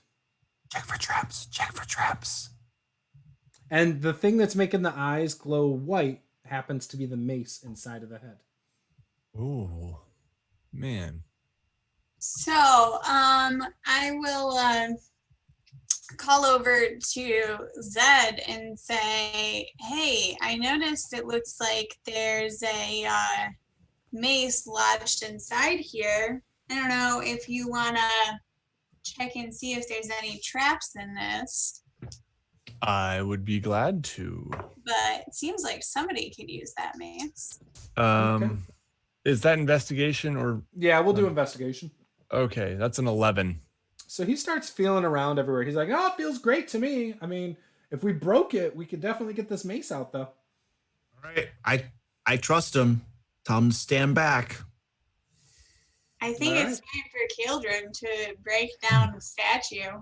Yep. I am sheathing my sword and pulling out my warhammer. Actually, I'm gonna use my flail. Okay. I step back about 20 feet. Yes. I'm same. getting a good whirling charge with it. Give And me a coming up- to hit. What's your to hit? My to hit is a Yeah. +5. All right, right, but roll to hit. I've never wished I had this shatter spell more. I would Have an shatter that the split second before he mean- hit it. 8. An 8 to hit. So when you hit it with the flail, it just bounce off. Doesn't appear to do any damage. Not even scratch. I put the flail away, pull out my warhammer. Okay, do it again. Roll to hit. What about your magical sword? Oh, yeah, but it's like Shatter one would be dull pretty blade. nice if bludgeoning against a hard object is better. This is going to be a 19. hit. You do hit it. Or 7 points of damage. So you definitely put a chink in it. Nothing too bad though. I mean, I'm just going to keep on working at it, dude. Just boom, boom, boom. Roll to hit again. As long as it takes, man, I'm demolishing it. If you want some help, I can thunderwave it. No. Save your spell slots. Okay. We're All right, gonna keep rolling to hit. We got to be here all night. miss. It's a AC 17, by the way. 7 points of damage. Hit. Clink, 4 points of damage. clink. Hit. 10 points of damage. Miss. Miss. Miss. 3 Miss. minutes later, he's still hitting at it. Miss. Miss. I just rolled 9 dice to see, and I hit it once. If I would Critical hit. How much damage, Epiphany? What does my mace do? I'd laugh if it's just enough to do it. 3. Nope. I did another 9. All right. So Epiphany's been at it for 5 minutes. So you finally break it open and can reach in and grab the mace. But Caeldrim, you have 1 level of exhaustion. Level of exhaustion. Oh. That was a lot of hits, man. That would have tired out anybody. So after he gets done pummeling this, I'll casually walk up and pick up the mace. Yes. Why does she get the base? I'm the one that did the work. It's glowing. It's beautiful. I mean, well, you just seem so tired. Like, I don't want to exhaust you with having to carry around this mace. Okay. I'm not really going to keep the mace. I was just... It is a +1 mace. And the wielder of the mace can extinguish or ignite its light as an action. What? It's just a mace with light? The +1 mace. +1 mace. And Plus it's one magical. mace. Oh, okay. All right. So +1 to hit, +1 damage, and you can ignite its light or extinguish it. I an would action. use this all the time. Does anybody else use maces in melee? I'm pretty sure I It sheds bright light for 5 feet. I do, and but dim I already light for have 5. one. I have a magical mace that I'm pretty happy with. Okay. And You I'm could not dual the wield. strongest with melee. That's why I cast spells. Yeah. So have at it. Yeah, Nick. Caeldrim. All right. Take Cool. it. All right. I will grab that bad boy right there. All right. Anyone else doing anything in this room? No, sir. Fine. Maybe we should check out the tapestries and make sure there's nothing interesting there, but I don't know. Yeah. Give me an investigation check, Vox. I think that's the only other thing left in here, really. 13. Do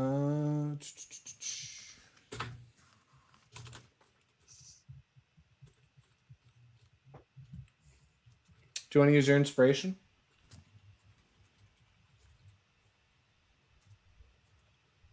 I don't know. I feel Of course like she does. that's a question.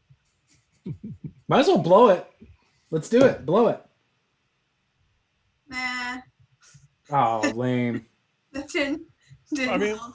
what are you doing? Just looking at the tapestries, or? Yeah, just I don't I mean, know. I'll help if there it, was- give you advantage. I mean, I'm good at looking at things. Yeah, I mean, like that really still didn't help. Are you sure you don't want to use your inspiration? One last chance? I'm probably not the best person to be investigating any of this. I don't know. Okay, Am I will good use. at I'll that? use inspiration. Of course. Okay, so now I got a 20. Okay. A natural 20? No, I got 19. Oh, okay. So you're kind of going around looking at the tapestries and you're like grabbing them by the corner and like, oh, okay, this looks like hell. This looks like another part of hell. And as you grab one, you notice in the southwest corner of the room, there is a secret door.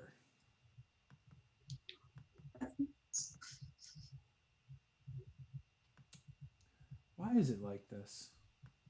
Why?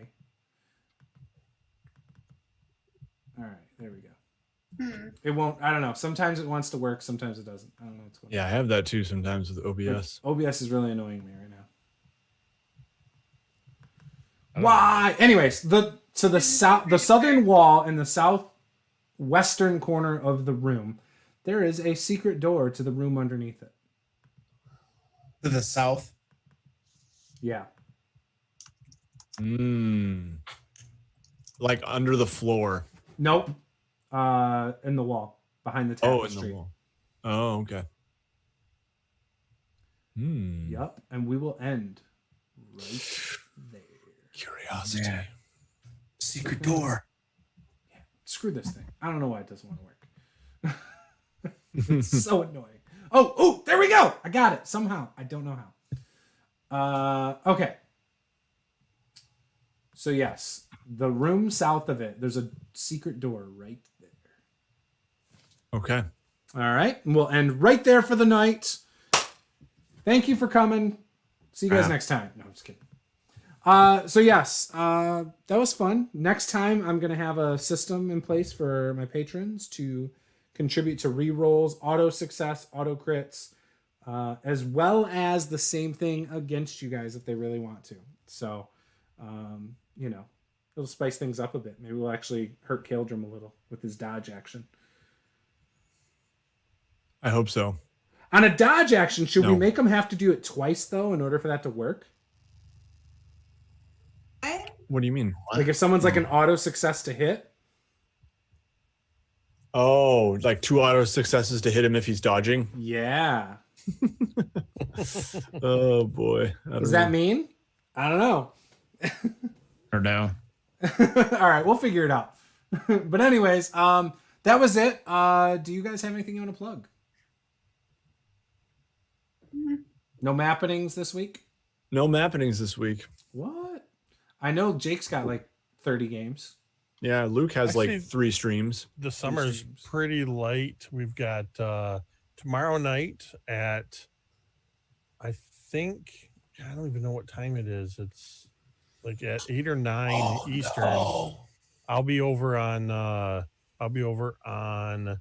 Talon and Claw's Twitch channel playing Sea of Thieves with them. When is that? Sunday? Tomorrow night. Oh, okay. Sunday night. It's, I forget what time they do it exactly. I'll know by the time I play, but it's in the evening. It's only for a couple hours from like 8 or 9 p.m. Eastern. And then Monday night is our All That Glitters Waterdeep Dungeon of the Mad Mage campaign on Mini Terrain Domain, and our Dawnbringers regular campaign happening on Thursday nights. Nice. All at 8:30 p.m. Eastern. Cool. Why'd you say oh no, Luke? Are you okay? Oh no, yeah, I'm good. So tomorrow I'm going to be staining my deck and then having a cookout. Are you streaming it? No. Damn. Sorry. Come on. I mean, everybody wants to watch him stain his deck. I just want to see the stain dry on the deck. That's really exciting. Right. Oh yeah. Yeah. It's gonna be barbecue chicken. Wait. Yeah, baby. You staining it and then having a cookout on the deck after you Yeah, I want the fumes to kind of saturate the food, you know. Uh-huh. Right. Yeah. Great. Yeah. I'm going Paula is going to start the massive bone dragon from Reaper Bones. She's gonna start painting that Wednesday and Thursday. I'm assuming all stream Wednesday she's just gonna be priming it. No, so big. I think I'm gonna prime it beforehand. So. Look, this is just part of the tail. Like it's bigger than my head. Yeah, no, just get like a large paintbrush you would use to be painting your wall. Yeah. Don't you prime it with like a spray can, or do you prime it by like? Yeah. I have a brush on. Wow, that's what work. I do. Something I got an base. airbrush, stuff like that. The base is massive. Yeah. Again, Oh yeah. It's like the size of my head. Yeah. I don't think. I mean, maybe I'm underestimating it, but I don't think it's gonna be that bad because it's so much repeat. It's gonna be. You know. Did Jake paint it? Yeah. I thought my Kraken was big. Yeah, that is large. I think it seems like it's small compared to your dragon. I would say your Kraken is half the size of just the base. It seems or like not half, but it's twice the size of the base. I'm sorry. I painted a Cthulhu that's probably the size of that Kraken. Yeah. Yeah, It's the about how big Cthulhu's it pretty big. was. Yeah, the Cthulhu looks small compared to this dragon. Yeah, it's tiny. I'm pretty excited. I think it's going to be a lot of fun. I'm going to probably just read like RPG books while she paints because that's what we do sometimes. I got back to painting. For what I did, I was really excited about what I did, but the face looks rough. Faces are hard. In his defense, the face looked rough before he even started. It's deformed. Like, Yeah, I have some of those Reaper Bones miniatures where the face is just like, oh no. Yeah. Yeah. It's I can't remember his name, but he's got like the shield and the sword, and he's pretty broad shoulders and stuff. Duke something or other.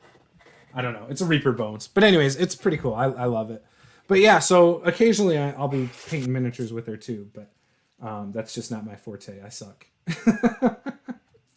But yeah, so we'll be doing that Wednesday and Thursday, and then Monday I have DBJ on for my RPG talk. We're gonna talk for like an hour or two about RPGs and critical hit publishing and stuff like that. He's awesome if you don't know who he is.